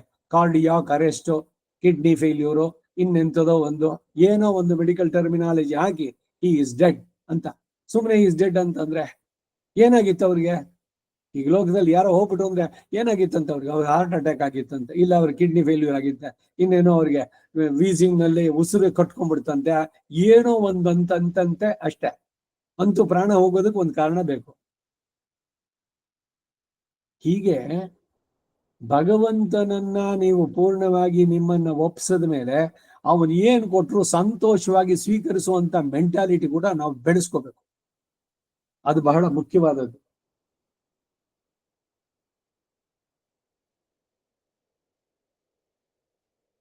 ನನಗಿಂಥದೇ ಆಗ್ಬೇಕು ಅನ್ನೋಂಥ ನಿರ್ಬಂಧ ನನಗಿಲ್ಲ. ನಿನಗಾಗಿ ಇವು ಏರ್ಪಡೋದ್ರಲ್ಲಿ ನಿನಗೆ ಅದಿಷ್ಟ ಆದ್ರೆ ಅದಷ್ಟು ಬರ್ಲಿ, ನನಗಾಗಿ ಇವು ಬರೋದಾದ್ರೆ ಇವುಗಳು ಯಾವುದು ನನಗೆ ಬೇಡ. ಆದ್ರಿಂದ ನಿನಗೆ ಪ್ರಿಯವಾದದ್ದೇ ನನಗೆ ಸ್ವರೂಪ ಆಗುವಂತೆ ಮಾಡಿ ನನ್ನನ್ನು ಅನುಗ್ರಹಿಸು. ಕದಾನು ಸಾಕ್ಷಾತ್ಕರ ವಾಣಿ ಚಕ್ಷುಷ ಕದಾಹಮೈಕಾಂತಿಕ ನಿತ್ಯ ಕಿಂಕರಃ. ನಿನಗೆ ಪ್ರೀತಿಯಾದ ಕೈಂಕರ್ಯವನ್ನ ನಾನು ನಡೆಸುವಂತೆ ನನಗೆ ಆ ಮನಸ್ಸನ್ನ ನೀನು ಕೊಡು. ಮನವನನುಗೊಳಿಸೋ ಗುರುವೇ, ಹೇ ದೇವ. ಮನಸ್ಸು ಮದಳೆನ್ನ ಜೀವನ ಅದರಂತೆ ಅಂತ. ನೋಡಿ, ಆ ಕಾಡಿನಲ್ಲಿರೋ ಹೂವು ಬೆಳಗಾದ ತಕ್ಷಣ ಅರಳಿತು, ಸುತ್ತಲ ಪರಿಮಳ ಚೆಲ್ಲಿತು, ಸಾಯಂಕಾಲಕ್ಕೆ ಒಣಗಿ ಉದುರಿ ಹೋಯ್ತು, ಆಗೋಯ್ತು. ಯಾರು ಕೇಳಲಿಲ್ಲ ಎಷ್ಟು ಹೂ ಬಿಟ್ಟಿತ್ತು, ಯಾವ ಬಣ್ಣದ ಹೂ ಬಿಟ್ಟು, ಎಷ್ಟು ಪ್ರಮಾಣದ ಪರಿಮಳವನ್ನ ಅದು ಬಿಡ್ತು, ಏನಿಲ್ಲ. ತನ್ನ ಪರಿಸರಕ್ಕೆ ಅದು ಮಾಡೋ ಕೈಂಕರ್ಯ ಮಾಡಿ ಸಂಜೆಗೆ ಅದು ಮುಗಿಯಿತು. ಆ ರೀತಿ ನನ್ನ ಜೀವನ ಇರ್ಲಿ. ನಾನು ಇದು ಮಾಡಿದೆ, ನನ್ ಬಿಟ್ರಿಲ್ಲ, ಎಲ್ರು ನನ್ ಗೌರವಿಸ್ಬೇಕು, ಮನ್ನಣೆಯ ದಾಹ, ಈ ಟಿವಿನಲ್ಲಿ ಬರ್ಬೇಕು, ನನಗೆ ಇಷ್ಟು ಜನ ಫ್ಯಾನ್ಸ್ ಇರ್ಬೇಕು, ನನ್ನನ್ನ ನೋಡುವಂತವ್ರು ರೀಡರ್ಸ್ ಇಷ್ಟಿರ್ಬೇಕು, ಎಷ್ಟಿದೆ ವ್ಯೂಸು, ಅದನ್ನ ನೋಡಿ ಇದನ್ನ ನೋಡಿ. ಈ ಬೈಕ್ ಹುಚ್ಚುತನಗಳಿದೆಲ್ಲ. ಫೇಸ್ಬುಕ್ ನಲ್ಲಿ ಏನೇನೋ ಹಾಕೋದು, ಅದಕ್ಕೆ ನೋಡಿ ಎಷ್ಟು ಜನ ಉತ್ತರ ಬರ್ದಿದ್ದಾರೆ. ನನಗೆ ಇಷ್ಟು ಜನ ಇದ್ದಾರೆ, 100 ಜನ ಇದ್ದಾರೆ, 1000 ಜನ ಇದ್ದಾರೆ. ಏನು ಎಲ್ಲಿ ಹೋಗ್ತಾ ಇದೆ ಇವರು ಬಾಳು ಅಂತ. ಏನು ಇವರನ್ನ ಆಶ್ರಯಿಸಿ ಅವರೆಲ್ಲ ಇವ್ರ ಶಿಷ್ಯರ? ಅವರೆಲ್ಲ ಐ ಆಮ್ ಯುವರ್ ಫ್ಯಾನ್ ಹೇಳ್ಕೊಳ್ಳೋದ್ರಲ್ಲಿ ಏನೋ ಒಂದಿದು. ಎಷ್ಟು ಹುಚ್ಚುತನ. ಅದು ಚೆನ್ನಾಗಿ ಬೆಳೀತಾ ಇದೆ ಎಲ್ಲ ಕಡೆನಲ್ಲೂ. ಮನ್ನಣೆಯ ದಾಹ ಎಲ್ರಿಗೂ ಬೇಕು, ಚಿಕ್ಕವರು ದೊಡ್ಡವರು, ಅವರು ಇವರು. ಇದು ಎಷ್ಟು ಕೆಟ್ಟ ದಾರಿಗೆ ಹೋಗ್ತಾ ಇದೆ ಅಂದ್ರೆ, ಹೆಣ್ಣು ಮಕ್ಕಳು ಮನೆಯಲ್ಲಿ ಹಿರಿಯರೆಲ್ಲ ಹೇಳ್ತಾರೆ ಸರಿಯಾಗಿ ಗೌರವವಾಗಿರ್ಬೇಕು ಅಂತ. ಒಳಗಡೆ ತಮ್ಮ ರೂಮ್ನಲ್ಲೇನೇನೋ ಬಟ್ಟೆ ಬಿಚ್ಕುಣಿದ್ ಬಿಡೋದು, ಅದನ್ನ ಹಾಕ್ಬಿಡೋದು ಫೇಸ್ಬುಕ್ಗೆ. ಅದನ್ನ ನೋಡಿ, ಆಹಾ ನೀನ್ ಚೆನ್ನಾಗಿದ್ಯಾ, ನಿನ್ನ ಅಂಗಸೌಷ್ಠವ ಚೆನ್ನಾಗಿದೆ, ಅದೆಲ್ಲ ಬರ್ದು ನಾವೆಲ್ಲ ನಿನ್ನ ಆಳ್ರು. ಎಲ್ಲಿ ಹೋಗ್ತಾ ಇದೆ ವಿಜ್ಞಾನದ ಆವಿಷ್ಕಾರಗಳು? ಯಾವುದು ರಹಸ್ಯವಾಗಿ ಇರ್ಬೇಕೋ ಅದನ್ನೆಲ್ಲ ಸಾರಾಸಗಟಾಗಿ ಹೊರಗಡೆ ಎಲ್ಲವನ್ನು ತೋರಿಸೋದೆ. ಎಲ್ಲ ನಾಶವಾಗ್ತಾ ಇದೆ ಪೂರ. ಒಂದು ವ್ಯವಸ್ಥೆನೆ, ಸಾಮಾಜಿಕ ವ್ಯವಸ್ಥೆನೆ ಹಾಳಾಗುತ್ತೆ ಇದರಿಂದ. ಏನು ಅಂಕೆ ಇಲ್ಲ. ಕಡೆಗೆ ಯಾರೋ ಅಮಾಯಕರಿಗೆ ಬಲಿಯಾಗಿ ಸಿಕ್ಕಿ ಅವ್ರ ಜೀವನ ಹಾಳು ಮಾಡ್ಕೊಳ್ತಾರೆ. ಎಲ್ಲ ಮೂಲ ಏನು ಅಂತಂದ್ರೆ, ನನಗೂ ಇಷ್ಟು ಜನ ಫ್ಯಾನ್ಸ್ ಇದ್ದಾರೆ, ನಾ ಮಾಡಿದ್ದನ್ನೆಲ್ಲ ಇದಕ್ಕೆ ಅಪ್ಲೋಡ್ ಮಾಡ್ಬಿಡಿ, ಅದೇನೋ ಗಂಟೆ ಇದೆ ಅದನ್ನ ಒತ್ಬಿಡಿ, ನೀವು ನಮಗೆ ಸಬ್ಸ್ಕ್ರೈಬ್ ಮಾಡಿ. ಯಾಕೆ ಬೇಕಿದೆಲ್ಲ ಅಂತ. ಮೂಲತಃ ಯಾಕೆ ಅದನ್ನ ನೀನ್ಯಾರೋ ನೋಡ್ಬೇಕು? ಅಧ್ಯಾತ್ಮ ರಹಸ್ಯ, ಇವೆಲ್ಲ ರಹಸ್ಯಗಳು ಅಂತ ಹೇಳೋದು ಯಾಕೆ ಅಂದ್ರೆ ಇದು. ಈಗ ಎಂಬಾರ್ ಮಾಡಿದ್ ಸರಿ ನಂದ್ರೆ ಖಂಡಿತ ಸರಿ. ತಿರುಕೋಟಿಯವ್ರು ನಂಬಿ ರಾಮಾನುಜನ್ 17 ಬಾರಿ ಓಡಾಡ್ಸೋದ್ರಲ್ಲ, ಅದು ಸರಿ, ತಪ್ಪಲ್ಲ. ಯಾಕೆಂದ್ರೆ ಪರೀಕ್ಷೆ ಮಾಡಿ ಆಮೇಲೆ ಅನುಗ್ರಹಿಸಬೇಕಾದದ್ದು.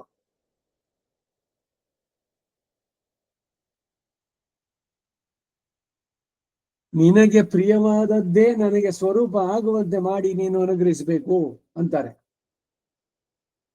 ಇಂತಹ ಕೈಂಕರ್ಯ ಕರ್ಣ ಲೋಕದಲ್ಲಿ ಸಂಘಟಿಸುವಂತದ್ದಲ್ಲ. ಈ ಆಳ್ವಾರವರಲ್ಲಿ ಇದನ್ನು ನಾವು ಕಾಣ್ತೇವೆ. ನಮ್ಮ ಆಳ್ವಾರಲ್ಲಿ ರಾಮಾಯಣ ಪುರುಷರುಗಳಲ್ಲಿ ಶ್ರೀ ಭರತ, ಲಕ್ಷ್ಮಣ ಇವರುಗಳು ಕಂಡು ಬರ್ತದೆಯಷ್ಟೇ. ಭರತಂದಾಗ್ಲಿ ಲಕ್ಷ್ಮಣಂದಾಗ್ಲಿ. ಉದಾಹರಣೆ, ಕೈಕೇಯಿಯು ರಾಜನ್ ಎಂದು ಹೇಳಿದ ಮಾತನ್ನು ಸಹಿಸಲಾರದೆ ಸಭೆಗೆ ಬಂದು ಕೂಗಿಟ್ಟನಷ್ಟೇ. ವಿಲನಾಪ ಸಭಾ ಮಧ್ಯೆ ಎಲ್ಲರೂ ಒಂದಾಗಿ ಇದ್ದುಕೊಂಡು ನನ್ನ ಶೇಷತ್ವವನ್ನು ಅಪರಿಸಬಹುದೇ? ದಸ್ಯುಬಿರ್ ಮುಷಿತೇನೇವ ಯುಕ್ತಂ ಆಕ್ರಂದಿತಂ ವೃಷಂ ಎನ್ನುವಂತೆ ಕಳೆದುಕೊಂಡ ವಸ್ತುವಿಗೆ ತಕ್ಕಂತೆ ಇರುತ್ತದೆ ಅಷ್ಟೇ ರೋದನವೂ ಕೂಡ. ಜಗರ್ಹೇಚ ಸಂಧ್ಯಾವಂದನದ ಕಾಲ ಮೀರಿದವರನ್ನ ಶಿಷ್ಟರಾದವರಿಗೆ ತಕ್ಕದ್ದಲ್ಲ ಎಂದು ಗರ್ಹೆಯನ್ನು ಮಾಡುವಂತೆ ನಿಂದಿಸಿದ್ರು. ಮಾಡೋದು ಮಾಡ್ತೀಯ ಸಂಧ್ಯಾವನ್ನೇ, ಸರಿಯಾಗಿ ಯಾಕೋ ಮಾಡೋಲ್ಲ ಅಂತ ಬೈದ್ರೆ ಗರ್ಹತಿ. ಗರ್ಹಣ ಅಂತಂದ್ರೆ ಬೈಯೋದು ಸರಿನೋ? ಬೈಯೋ ಉದ್ದೇಶ ಏನೋ? ಟೈಮ್ ಸರಿಯಾ ಮಾಡ್ಲಿ. ಯಾವಾಗ್ಲೂ ಮಾಡಿದ್ರೆ ಏನು ಉಪಯೋಗ ಇಲ್ಲ ಅಂತ ಹೇಳಿದ್ರೆ ಬಿಟ್ಬಿಡು ಅಂತಾನ? ಮಾಡೋದನ್ನ ಸರಿಯಾದ ಟೈಮಿಗೆ ಮಾಡು ಅಂತ ಹೇಳುವಂತದ್ದು. ಆ ರೀತಿ ಪುರೋಹಿತಂ ಬಹಳ ಚೆನ್ನಾಗಿ ಈ ವಂಶಕ್ಕೆ ಮುಂದಿನ ಹಿತವನ್ನು ಯೋಚಿಸಿದೆ. ಸಭಾ ಮಧ್ಯೆ ಪುರೋಹಿತಂ ಜಗರ್ಹೆ, ನೇಮಾತಿಕ್ರಮವನ್ನು ರಹಸ್ಯದಲ್ಲಿ ಬೋಧಿಸಬೇಕು ಎಂಬ ನೆಲೆಯನ್ನು ಗಮನಿಸಲಿಲ್ಲ. ಎಲ್ಲರ ಮುಂದೆ ಅವನು ತೇಜೋವದೆ. ಅದು ಕೂಡ ಮಾಡಬಾರ್ದು, ಮೂರ್ಖತನ ಆಗ್ಬಾರ್ದು. ಎಲ್ರು ಇದ್ದಾಗ ಏನೋ ಮಾಡಿದೇನೋ ಸಂಧ್ಯಾವನೇನ, ಯಾಕೋ ಲೇಟ್ ಮಾಡಿದೆ, ಸರಿಯಾದ ಟೈಮ್ಗೆ ಮಾಡಬೇಕಾಗಿತ್ತೇನು? ಎಲ್ಲರ ಮುಂದೆ ಅವನಿಗೆ ಅವಮಾನ ಅಲ್ವೇ ಅದು? ಹೇಳೋದನ್ನ ಒಳ್ಳೆಯ ಮಾತಿನಲ್ಲೇ ಹೇಳಿ ಸರಿಯಾಗಿ. ಗರ್ಹಣ ಅಂತಂದ್ರೆ ಸರಿಯಾಗಿ ಮಾಡು ಅನ್ನೋದನ್ನ ಸ್ಪಷ್ಟತೆ, ಅದು ಅಲ್ಲಿ ಬರ್ಬೇಕು. ಅವ್ನು ಮಾಡಬೇಕು ಅನ್ನೋದು ಬರ್ಬೇಕೆ ಹೊರತು ಅಯ್ಯ ಇವರತ್ತೇನ್ ಬಯಸ್ಕೊಂಡು ಬಿಟ್ಬೇಡ, ಪೂರ ಬಿಟ್ಬಿಡು, ಮಾಡೋದೇ ಬೇಡ ಹಾಗಾರೆ. ಇದು ಸಂಧ್ಯಾವಂದನೆ ಬಗ್ಗೆ ಉದಾಹರಣೆ ಕೊಡ್ತಾರೆ ಇಲ್ಲಿ. ನಿಯಮಾತಿಕ್ರಮವನ್ನ ರಹಸ್ಯದಲ್ಲಿ ಬೋಧಿಸಬೇಕು ಎಂಬ ನೆಲೆಯನ್ನು ಕೂಡ ಗಮನಿಸಲಿಲ್ಲ. ರಾಜ್ಯಂಚ ಅಹಂಚ ರಾಮಸ್ಯ, ಒಬ್ಬನಿಗೆ 2 ವಸ್ತು ಶೇಷವಾಗಿದ್ರೆ ಒಂದು ಶೇಷ ವಸ್ತು ಮತ್ತೊಂದು ಶೇಷ ವಸ್ತು ನಿರ್ವಹಿಸಬಲ್ಲದೋ? ಆದರೆ ರಾಜ್ಯವು ತಾನೇ ನನ್ನನ್ನು ಆಳಿದ್ರು. ಧರ್ಮಂ ವಕ್ತು ಮಿಹಾರ್ಹಸಿ. ಈ ರಾಮಚಂದ್ರ ಕಾಡಿಗೆ ಹೋದ್ರು, ಚಕ್ರವರ್ತಿ ನಿಧನ ಆದ, ರಾಜ್ಯವು ಅರಾಜಕವಾಗಿ ಕೂಡುದು, ಇರುವವರಲ್ಲಿ ಪ್ರಧಾನರಾದವರ ತಲೆಯಲ್ಲಿ ಕಿರೀಟಧಾರಣೆ ಮಾಡಬೇಕು ಎಂದು ಯೋಚಿಸಿದೆ ಅಷ್ಟೇ ಹೊರತು ಇದಕ್ಕೆ ವಿಷಯಭೂತದ ನನ್ನನ್ನು ನೋಡಿ ಈ ಮಾತನ್ನ ನಾನು ಹೇಳಲಿಲ್ಲ ಅಂತಾರೆ. ಬರೀ ಅವತಾರಕ್ಕೆ ನೇನೆ ಬಹಳ ದೊಡ್ಡದಾಗಿದೆ. ಈ ಜಾಗದಲ್ಲಿ ನಿಲ್ಸ್ಕೊಂಡಿರೋಣ. ನಾಳೆ ಎಲ್ಲ ಮುಂದಿನ ವಾರ ಇದು ಮುಂದುವರ್ಸೋಣ. நம்மாழ்வார் திருவடிகளே சரணம். கவிதார்க்கிக சிம்மாய கல்யாண குணசாலினே ஸ்ரீமதே வெங்கடேஷாய வேதாந்த குருவே நமः. வாதித்விப சிரோபங்க பஞ்சான்ன பராக்கிரம ஸ்ரீமான் வெங்கடநாதார்ய ஸ்சிரம் விஜயதாம்பவி ஸ்ரீமதே நிகமாந்த மகாதேசிகாய நமः. சர்வம் ஸ்ரீ வாசுதேவார்ப்பணமஸ்து.